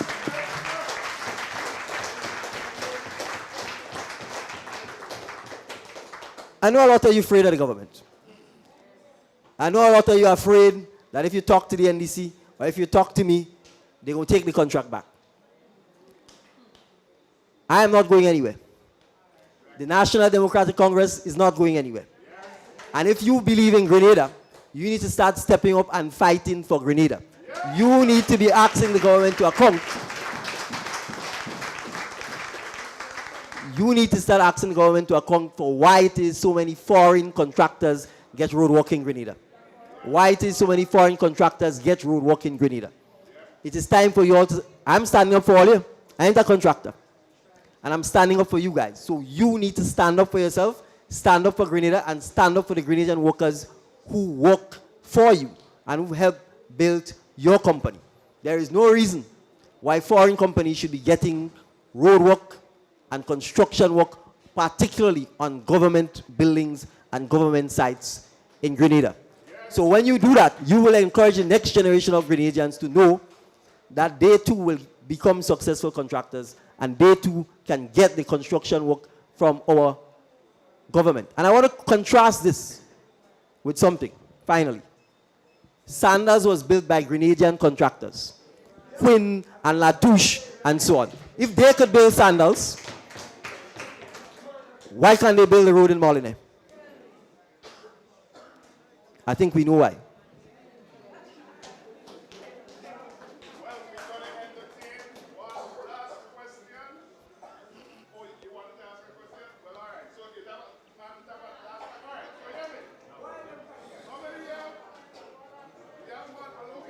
Line up, let them line up.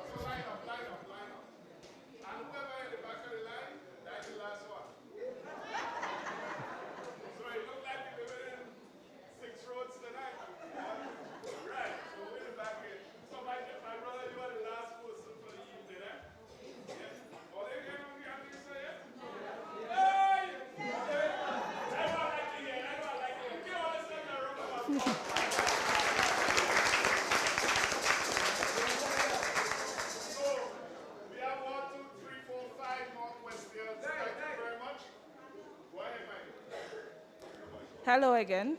Good evening again. Right. So, in regards to sports, what are your plans for for St. David's, your parish? What are your plans for Lassages? Examples, the bleachers in the pasture, they need maintaining. The netball court, basketball court, the gym. What are your plans for those things? Right. Thank you for the question. The question is, what are my plans for sports, and in particular St. David, and specifically Lassages playing field. So let me talk about sport in general first, and then I'll zero in on St. David.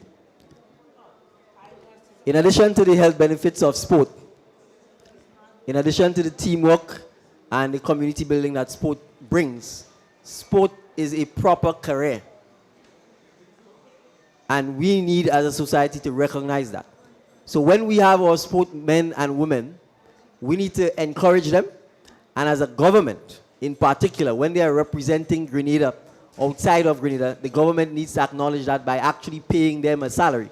Because the work they are doing it on behalf of the people of Grenada. And oftentimes they promote the people of Grenada more than anything else. So I am making it clear to you, just like the PRG did by paying our sportsmen and women when they traveled on behalf of Grenada, the National Democratic Congress intends to institute that.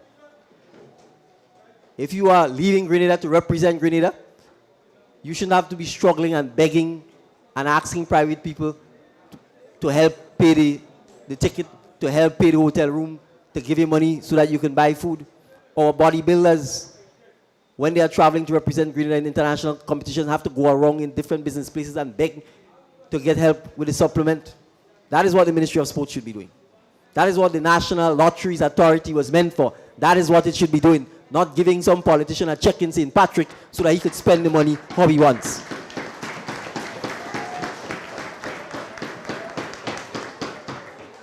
And let me make it clear. I have the evidence. I have the evidence that the check was written to him in his personal name.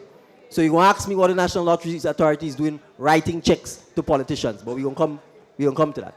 So I'm making this point. In the case of St. David, all of our playing fields need to be upgraded. They need to be maintained. We need to provide, even if it's outdoor gyms to ensure that our sportsmen and women not just have a field, but they actually have equipment that can help with some of the sport training and some of the endurance. I would also want for most of our fields to have a designated area where we can have a park built particularly for our young children, or toddlers, or 1 year old, or 2 and 3 year olds, so that their parents can take them there in the afternoon and enjoy, like every other civilized country, the benefits of parks. so that our senior citizens can go for a walk and sit on a bench and play a little domino, play a little card, and be able to talk to their friends and reminisce about the past. So whether it's La Sagesse, whether it's Bellevue, all of our playing fields need to be upgraded. They need to be provided with bathroom and toilet facilities. And they need to be maintained properly. And we need to get the community and the community sporting groups to take charge of our playing fields. The maintenance of these things should not be political contracts just given to people who support you, whether they're competent or not. So, from a national perspective, we have to take sport as a career. We have to take sport the same way we take tourism and the same way we take entertainment as part of promoting Grenada. Who just, no, I ain't finished.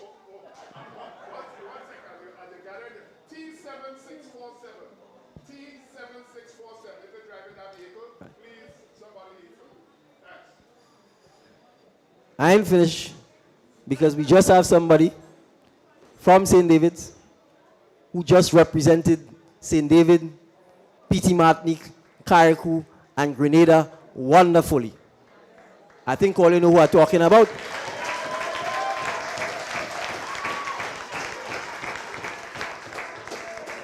We could do better than that. I think all you know who I'm talking about. Mr. Peters just threw for the first time his personal best and the best throw for the season thus far.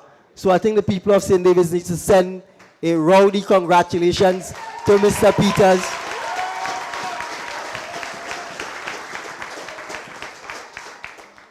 And we need to let him know that if an NDC government was in power, he would be paid a salary for the work that he's doing on behalf of Grenada, wherever he is.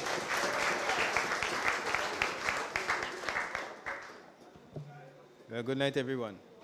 I have two questions. Yes, sir. Should I do them together? One at a time. Okay. Well, first of all, I think you partly answered one already. But my daughter asked me to ask the question, what it'll be for small business in case there is the view or the dream that we'd have an NDC government. What is your plan for small business? She's interested in seamstress and clothing and textile and those sort of things. So, very good question. That is what the GIDC should have been dealing with.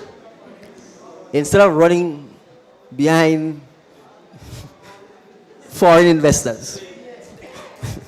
Instead of running behind foreign investors, Grenada Industrial and Development Corporation should be finding local businesses and entrepreneurs and investing in them, in giving them the opportunity, in giving them the training, and in giving the Grenadians and not the foreign investors the concessions.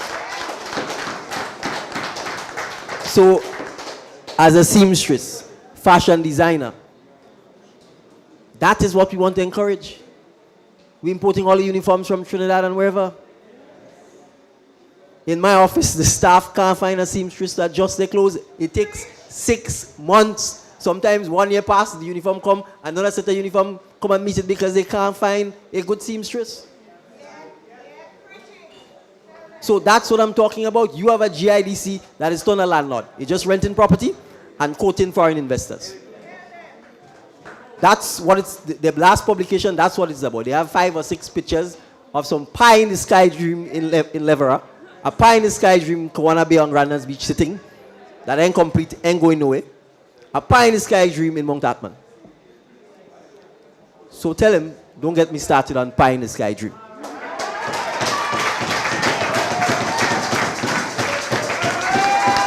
So I want your daughter to know. The Grenada Industrial, it's called Grenada, not foreign. The Grenada Industrial Development Corporation will be brought back to its purpose, to look for, encourage, support, develop, and recommend concessions for small and medium local businesses.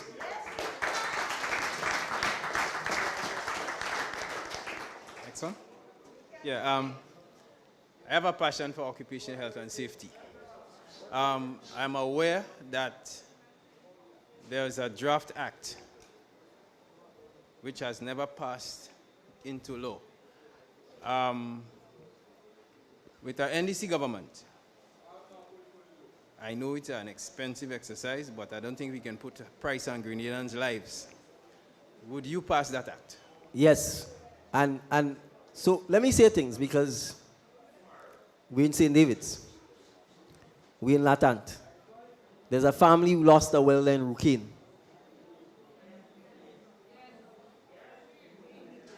Because of the lack of standards for health and safety in Grenada. So these things are not just stuff on paper. These things matter to people. Because when the life of a working father is ended, you have to understand the consequences of that for his wife and his children. Just like that, you could go from earning and having your light bill being paid and getting your food to the light bill out and to not getting food. And to your life path taking a turn for the worse forever. So it is not just passing it, but ensuring that it is enforced. Because one life, one accident too many is too much. Construction is a major area. There are several cases where people fall off scaffolding, are damaged, are injured, all kinds of accidents in supermarkets with knives and so on. So those are some of the things that we need to take seriously. Let's take the inspection of vehicles. The entire thing is a farce. We spend more time worrying about people's tint, whether your tint is dark or blue, and you have buses coming down St. George's, and they can't have brakes and they're ending up in the sea. I have buses on St. John Street that have to bang on the side because they're not working properly, but they're passing the inspection. And you are carrying people's sons and daughters, their precious cargo, to school. There are countless examples of that which has happened, and not for once is the alarm raised by the government. Not for once have they asked the police officers to account, well, how the hell are these buses passing inspection? So I'm saying this to say occupational health and safety is a serious issue, and it's not just a paper issue.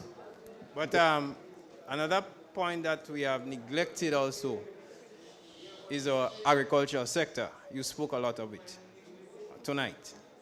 And our farmers tend to want to go into a lot of the chemicals. Yes. And that puts a lot of strain on the health sector. Yeah? So, I mean, we have to look at a holistic approach to it, because it takes every facet of our economy, every facet of our society. And who it really affects is our human resource, Grenada. Yes. Grenadians. Thank you very much for your contribution.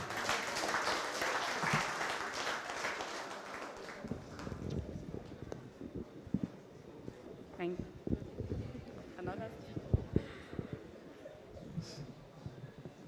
Good night. Good night, Dr. Thomas. You're giving me title I don't have yet. So I will out you. This is the daughter of the Honorable Tillman Thomas.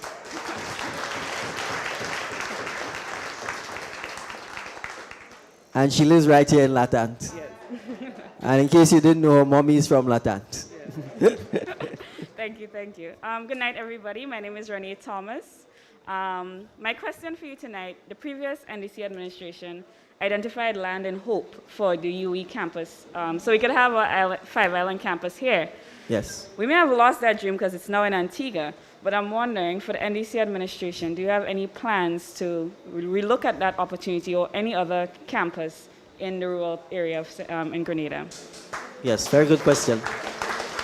So the question is that the former NDC administration had identified lands in Hope with the hope that we could get a University of the West Indies campus in Hope. But that hope disappeared because once again, when the government changed, even though the project was in Hope and would have been giving us hope, they shelved the project.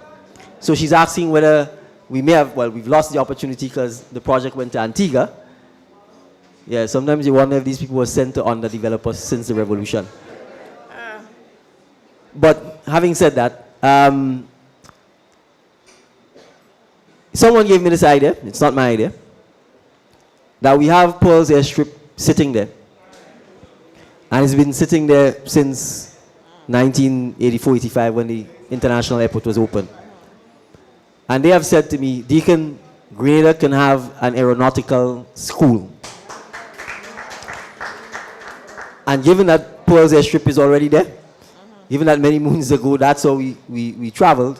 I'm sure if the airstrip is repaired, that there are sufficient lands around the airstrip for us, in fact, to create an aeronautical school, to create an aeronautical campus, because pandemic or no pandemic, there's going to be more planes, more people want to travel, more people want to get there going. And it's not just pilots. You need mechanics, you need all kinds of engineers, you need all kinds of people. So imagine that we will have a pie in the sky dream, and we will dream of bringing an aeronautical school to Pearls in St. Andrew.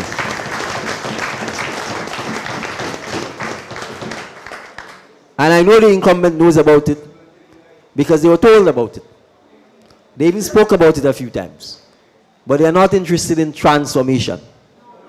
They are interested in poor people, as Ija said. Because if they were, they would have been running up and down poles in every which direction trying to bring that aeronautical school there. Because you see what was a little small medical school on Grenada's campus, what it has transformed into today. And I'm sure if we start with a little small aeronautical school in Pearls, 10, 15, 20 years from now, it could transform into something that will transform Pearls.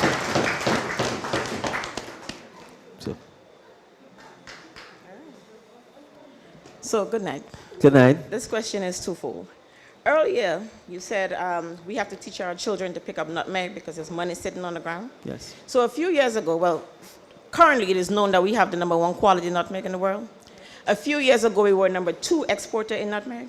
Currently, we are #9 in the world exporting nutmeg. So #1 quality, we went from #2 to #9. We have talks about liberalizing GCNA and all those things. What are your thoughts as far as where we're going with nutmeg, our chief crop, the best in the world, but we're not giving farmers the money for their buck, so why pick it up? It doesn't pay. What are your thoughts? All right, good question. So let me say this. I've advocated and I'm advocating, and I intend to pursue it. We have to have a national replanting of our spices.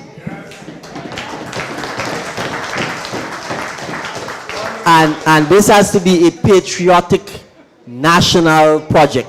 From primary school, secondary school, tertiary, to senior citizens, to retirees, we have to get the plants, go back to the land and plant the nutmegs. We owe that to the next generation of Grenadians, because when Hurricane Janet came, that generation of Grenadians replanted the nutmegs so that the Grenadians in the 60s and the 70s and the 80s and the 90s could benefit from it. So that's the starting point. We have to do it. If I have to go and plant the nutmeg myself, come the 24th of June,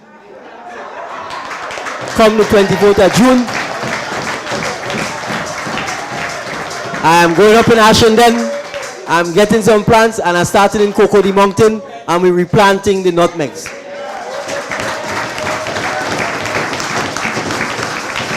So even if it's on weekends, we have to replant this. And this is not a joke. This is a national cry for all Grenadians to recognize the pride and the economic value of our nutmegs. So that's starting point 1. Starting point 2, our farmers need some farm support, particularly labor. And I'm saying this to all Grenadians as part of our patriotic vein. You know the incumbent does only give you 2 weeks work around Christmas, around Easter, and they will stretch it around the election time.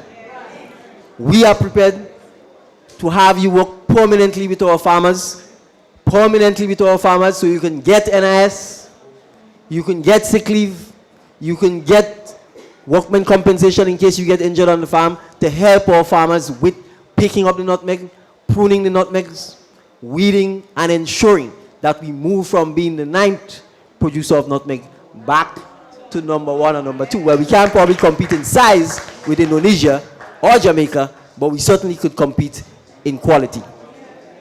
Let me make this other point, and I've said that to GCNA, and they could vex if they want. All your money comes from nutmeg. All your money comes from nutmeg.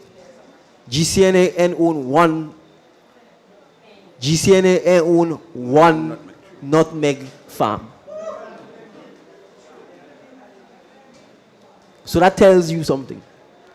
They have failed in recognizing, particularly after Ivan, that they needed to reinvest in the thing that gave them the money, which is the nutmegs. I know they have the GCNA complex. I know, and they know, it's a maelstrom around GCNA's neck because they had to pay the bank for it millions of dollars. I'm giving them free advice. Sell the complex and put the money in the farmers, put the money in research and development, put the money in boosting nutmeg production.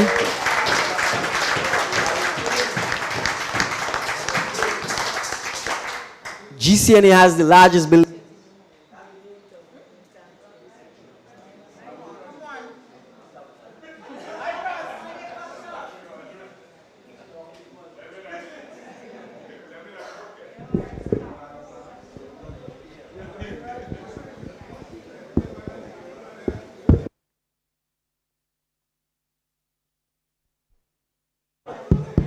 All right, very good.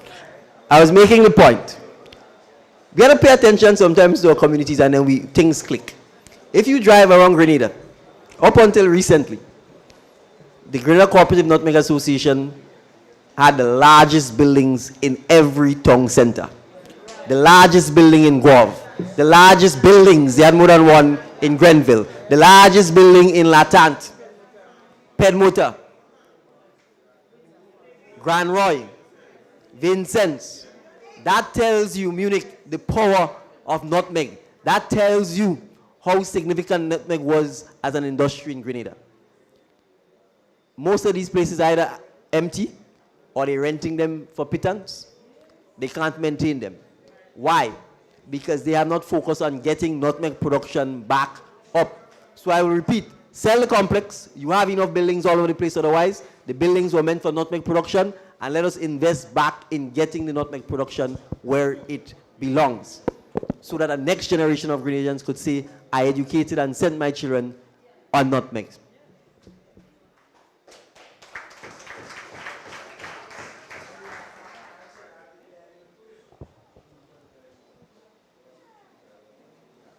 Good evening to everyone. Good evening. Oh. All right, you may have to go a little closer. Okay, my daughter asked me to ask this first question. Sure. It's on the education sector. Okay. She is now in Form 5 doing CXC, and they haven't finished their syllabus, but they have to study to do the exam. So she is now asking what you think of that and what the party would do when elected in power. All right, well, that might be the toughest question of the night. So, well, I suspect the reasons for not finishing the syllabus could be a number of reasons. You've had COVID interruptions, you've had virtual learning, you've had challenges with our teachers and the government because the government refused to pay them, had the teachers marching forever and ever to get the little. You understand, teachers were marching in some cases for $20 and $25 increase in their salary. You know, that is. So when he just said they don't like poor people, you have to make people march for $25 and $50 increase in their salary, and by the time you take out the NIS on the $50. So all of these problems probably has created the situation where our children are placed at a significant disadvantage because you've had so much interruptions. And so I want to go back even to 2019. I would have thought that as a responsible government, recognizing the significant challenges we've had, that the government, the Ministry of Education, would have approached the teachers union or parent teachers association to say, our children didn't create COVID-19. They didn't create the disruptions. And clearly we recognize that their education, their socializing has been significantly and negatively impacted. So how can we engage in a national remedial education program to ensure that we do not make or brand our children as COVID-19 children where they get worse grades or lower grades or less quality type education? But I've never heard a discussion about that. Not a single discussion. And I'm saying we're taking this as a joke. It is not a joke. There are a lot of Grenadian students who have completely dropped out of the system. Add to that the poverty and so on, they literally ain't going to school. There are a lot of them whose education and whose mental health has deteriorated significantly. We probably are not paying attention in Grenada. We don't have stats. I have David. We have the candidate for St. Andrew Southeast here. David Andrew. No, Mr. Andrew's last job before becoming a politician, I think, was head of student services, which means he deals with a lot of the counseling and so on. So I'm sure he could come up here and tell you the kinds of challenges, particularly mental and emotional, that our students are going through. But as a society, we're not even talking about that. In the great United States, last Sunday on CBS, there was a program which said that the suicide rate in America has gone from whether it's 1 or 2 per year among students to 15 and 20 and 30. I was looking at a program where an 8-year-old, 9-year-old boy was telling his mother he wants to kill himself. So I'm saying this to say, as a society, if we were interested in not fighting with each other, not saying I'm the boss so you will get your 4% increase when I say you get it. If we were interested in solving our problems, we recognize that you can't fight with our teachers. They are taking care of our precious ones. They are educating them. It is because of our teachers we can go to work and say, let us address the challenges that we face by talking about it. We might even be passionate and disagree on how to do so, but let us talk. Let us discuss it. So I'm saying this to say to your daughter, there are times when things happen that you have no control of, pandemics, etc. But as a society, when our children are affected, the adults in the society, if they're adults, are the ones to act like adults and to ensure that we take measures to minimize the negative impact on our children and to give them a fair shot. Give them a fair shot, because what it means now, if your daughter fails, what does that do to her self-esteem? Right? What does that do to her career prospects? We take these things for granted. Oftentimes we brand our children because we're so focused with certificates and certification that we make them feel that they are worthless. We make them feel that they can't achieve. And that's part of the psyche that we have to address. We have to build the confidence of our students. We have to say to them, if I did it, you can do it. Not I did it and I don't care if you pass. Not I did it and, well, I have a degree already. I'm telling you this because as a student, I used to have teachers who used to say, well, I have a degree already if you don't want to study that business. And I'm saying, well, that can't.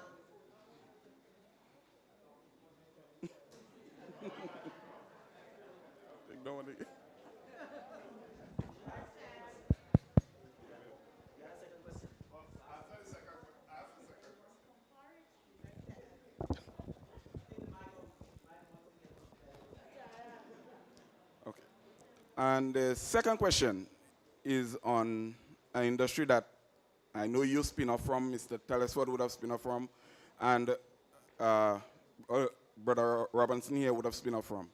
I'm deeply into it, the tourism sector. What is your take on that sector? I know of governments who would have come, scrap things that what other governments would have started that would have benefited Grenada and Grenadians. We now start one project and trying to bamboozle Grenadians with another one, trying to bamboozle Grenadians with that one for election. But I know of one that is already started and on stream. And the hotels are now searching. I know of about 3 or 4 hotels searching for pastry chefs. And we doesn't have the people here, so they would have to bring in people to do that job. So, you know, what's your thought and how would you cope with the salary that is paid to these Grenadians that work in the hotels? In the hotels. Yeah. Thank you. Good question. We are going to propose the creation of a tourism school. Not to produce bartenders and waiters and housekeepers. To produce the pastry chef. To produce the sous chef. To produce the top management and the middle management in our hotels. We cannot train our people to just be carriers of water and wood. We cannot train our people to just be carriers of water and wood. The tourism sector, and I want to make this point. The hotels in Grenada that are successful are owned by Grenadians. It is the Kuyaba and the Spicing, it is Grenadian owned and Grenadian managed. So don't let them fool you about the foreign investment in hotels. Up until Sanders got a hold of Lassos, Lassos was Grenadian owned and Grenadian managed as well. So although it's been rebranded, most of the successful hotels in Grenada are hotels that are run by Grenadian families and managed by Grenadians. So when we take Koyaba, for example, all of the managers are Grenadian. So don't let people fool you into thinking we need to import Mexicans and import people from Spain or wherever to manage and run our hotels. Even small places like La Luna, outside of the owner of it, every other person who's working there is Grenadian and has been run by a Grenadian. One of them living right there in the back road in Bellevue. When the boss is there, she's the boss. So I'm making this to say, we have to create in our people by educating them, by having the schools. And I'm telling you, the idea of a tourism school isn't my idea. It is the idea of the hoteliers. Because they recognize that Grenadians are getting the short end of the stick. Because you are bringing supervisors and so on from Mexico and other places. They're paying them 10,000 US. You have Grenadians who could do the job. And they pay them 1,500 EC. So we have to ensure that we put policies in place. Let me give examples. There are times foreign investors come here and they ask me, are there restrictions on number of foreigners that we can hire? And the answer is no. So they could then hire all of the managers from outside of Grenada because we are not saying to them, no. You have to prove to us that there aren't Grenadians here who can do this job. And we will not get a work permit unless you demonstrate that you've made the effort to get Grenadians who are trained. And if you can't find them, then we're giving you 24 months. When you bring that foreigner, after 36 months he has to leave, and you would have had to train a Grenadian to take his position. Right? There are places in the world you can't do business unless you partner with a local person, you know. Dubai, right? So I'm just saying this to say, a lot of these things requires leaders who actually care about what goes on in the society. If they don't care, then they're clueless. They don't really care whether, they're not interested in what's going on. So we have to recognize. When I say we have to hold our leaders accountable, that includes me. If we're not prepared to come in forums like this and talk to you and hear your questions and answer back, we don't deserve to sit in Parliament. If we are not prepared to subject ourselves to your scrutiny, to answer your questions, we do not deserve to sit in Parliament. So Grenadians, as I said when I started, on the 23rd of June, you have a stark choice. You have a stark choice. The choice between ideas and mamagism.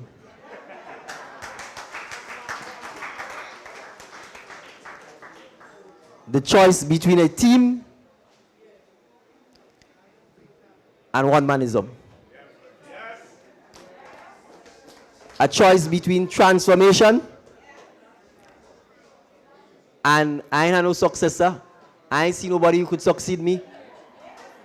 And therefore, if he has no confidence in the 14 of them, none of you should have confidence in the 14 of them.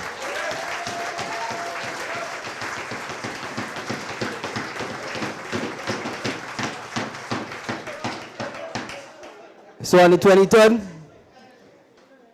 let's all sing bye-bye, see you, bye-bye. Thank you very much. Have a good night. And I believe there is some lunch boxes to hand out to you. All right. Hello, before, don't get up yet. Sit down 2 minutes.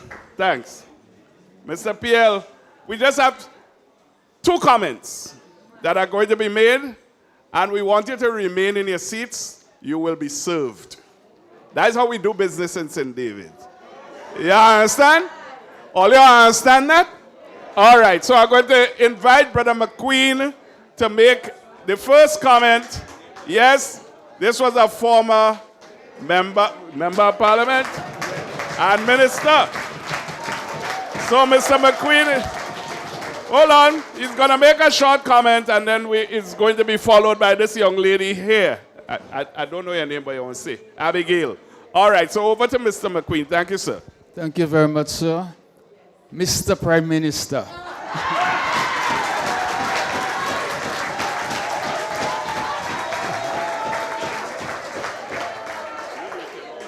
That is after the 23rd of next month.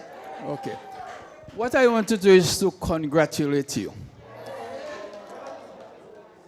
As a former member, that is a long time ago, of this party, a lot of people didn't know that.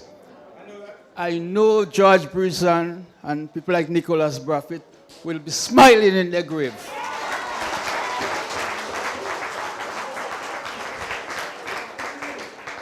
What you have done, when not so long ago I thought, well, who is going to propel this country?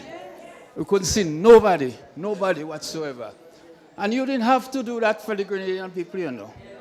You didn't have to do it. You could have just continued in your practice. But that's what patriots are made of. And your call was not by chance. I think God called us you for that.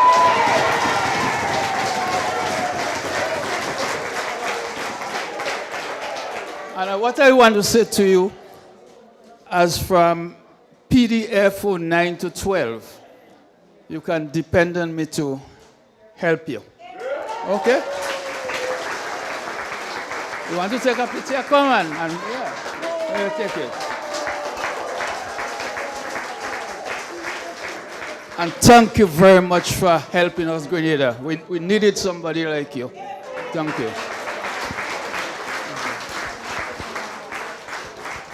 Thank you very much. Well, let's see how the thing does work. 40 days, all don't forget, eh? All right, good night, everybody. Good night, Mr. Mitchell.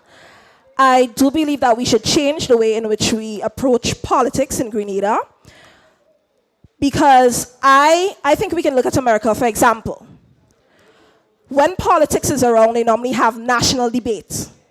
Why isn't there a national debate between the candidates to hear their plans, hear their vision, where everyone can come and sit down? Because what happens is you will not find NNP people logging on to an NDC Live, although we have 2.4 people online, right? But they will not come, and it's all because of bliss ignorance. So I do believe that we should change that by having a national debate. Challenge him tonight. to have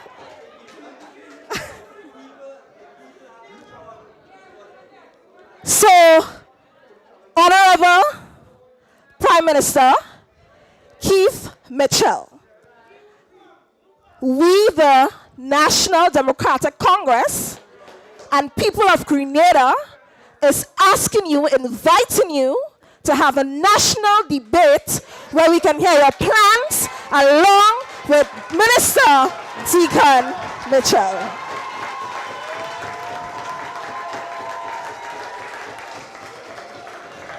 Secondly,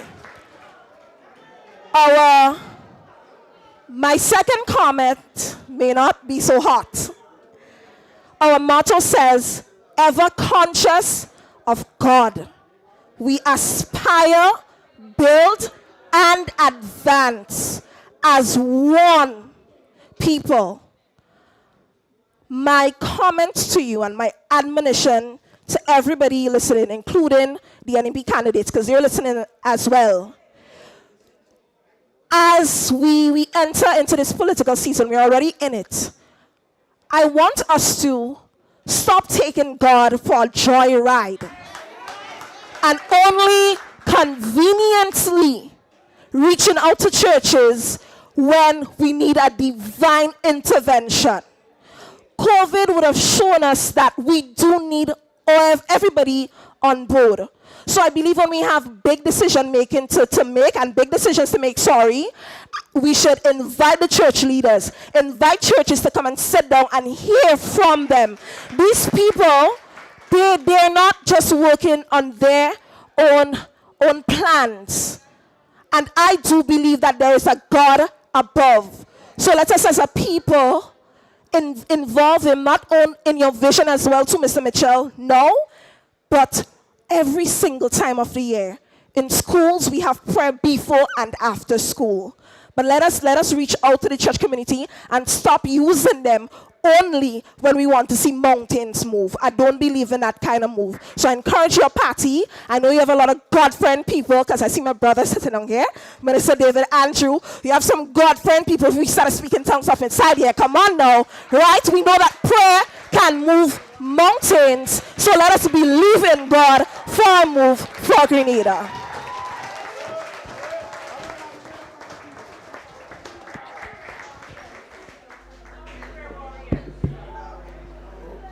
Well, you see the next minister and the next prime minister in the making.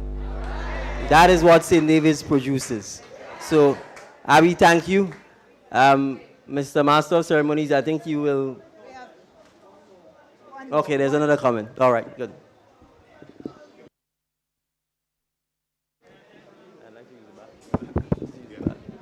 Right. I just want to say, and I'm speaking to the young people, when I've and before I decided I was going to get involved, I had a meeting with Mr. Mitchell. I went and I met him in his office. We also walked together one morning at 4 o'clock. I said, if you want to come and chat with me, chat. And can I tell you something? Let us give him a chance. Let us give him an opportunity.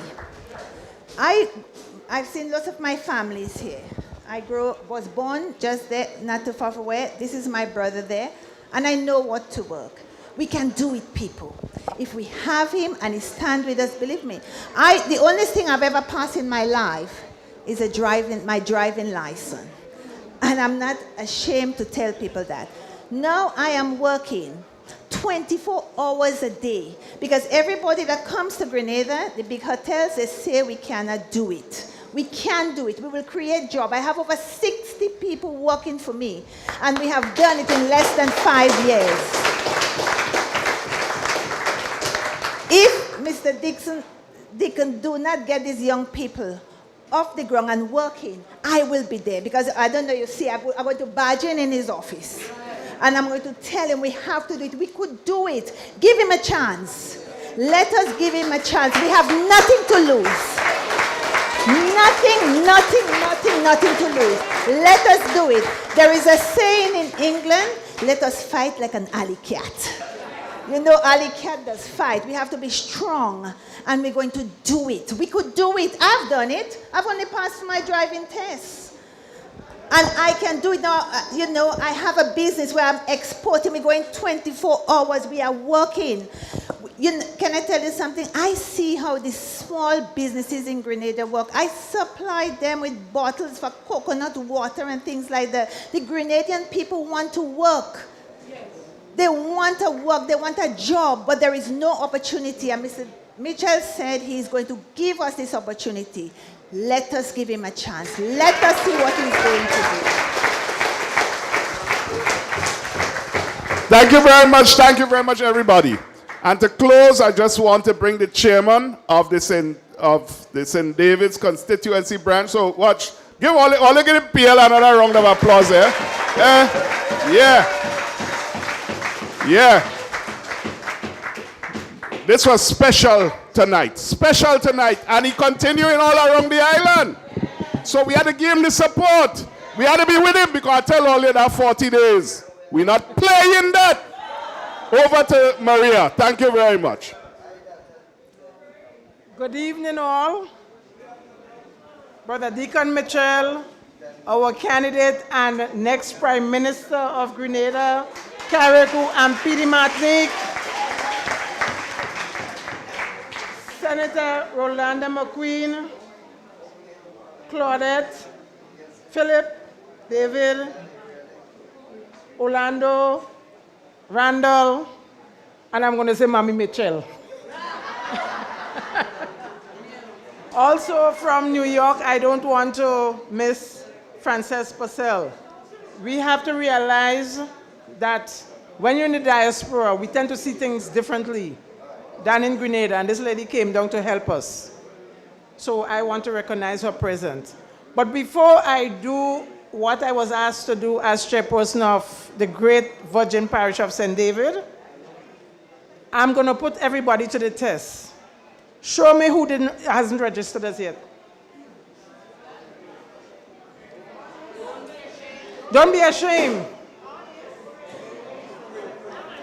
Don't be ashamed. Our next Prime Minister, he is naturally smart. He is bright. He is brilliant. He is everything. I look at him, and I want to tell people he's 2 years younger than my first son. And I look at him as a son. I may be looking young, but I'm telling you, last week was my son's birthday. He is smart. So he's going to talk beautifully from now till time memorial. But that will not win the election. We have to go out there and register. And unfortunately, because of the type of human being who is our Prime Minister, I'm thinking, Claudette, am I right? Tomorrow is the last for registration?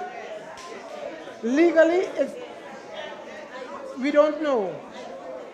And this is scary. Yeah. Tomorrow's the last. This is scary. Right? I spend all day today in the office in Redgate. The numbers are looking good. The numbers that we know is us and the other people are looking good. But it's the undecided on the register that is frightening. So we need to pull everybody out. Now, I don't know if I should give the office number. We are out all day tomorrow, bringing people to register. We have to register. This is important. This is the only way that we will win the election. But I want to say thank you to everyone who came out here to this town hall meeting. I know the rain is falling, and we braved the weather to listen to our next Prime Minister speaking, to our foot soldiers, to the executive of the St. David's branch, and to everyone here. I want to say thank you so much for coming out. It's such a large crowd. It shows how enthusiastic we are to change Grenada.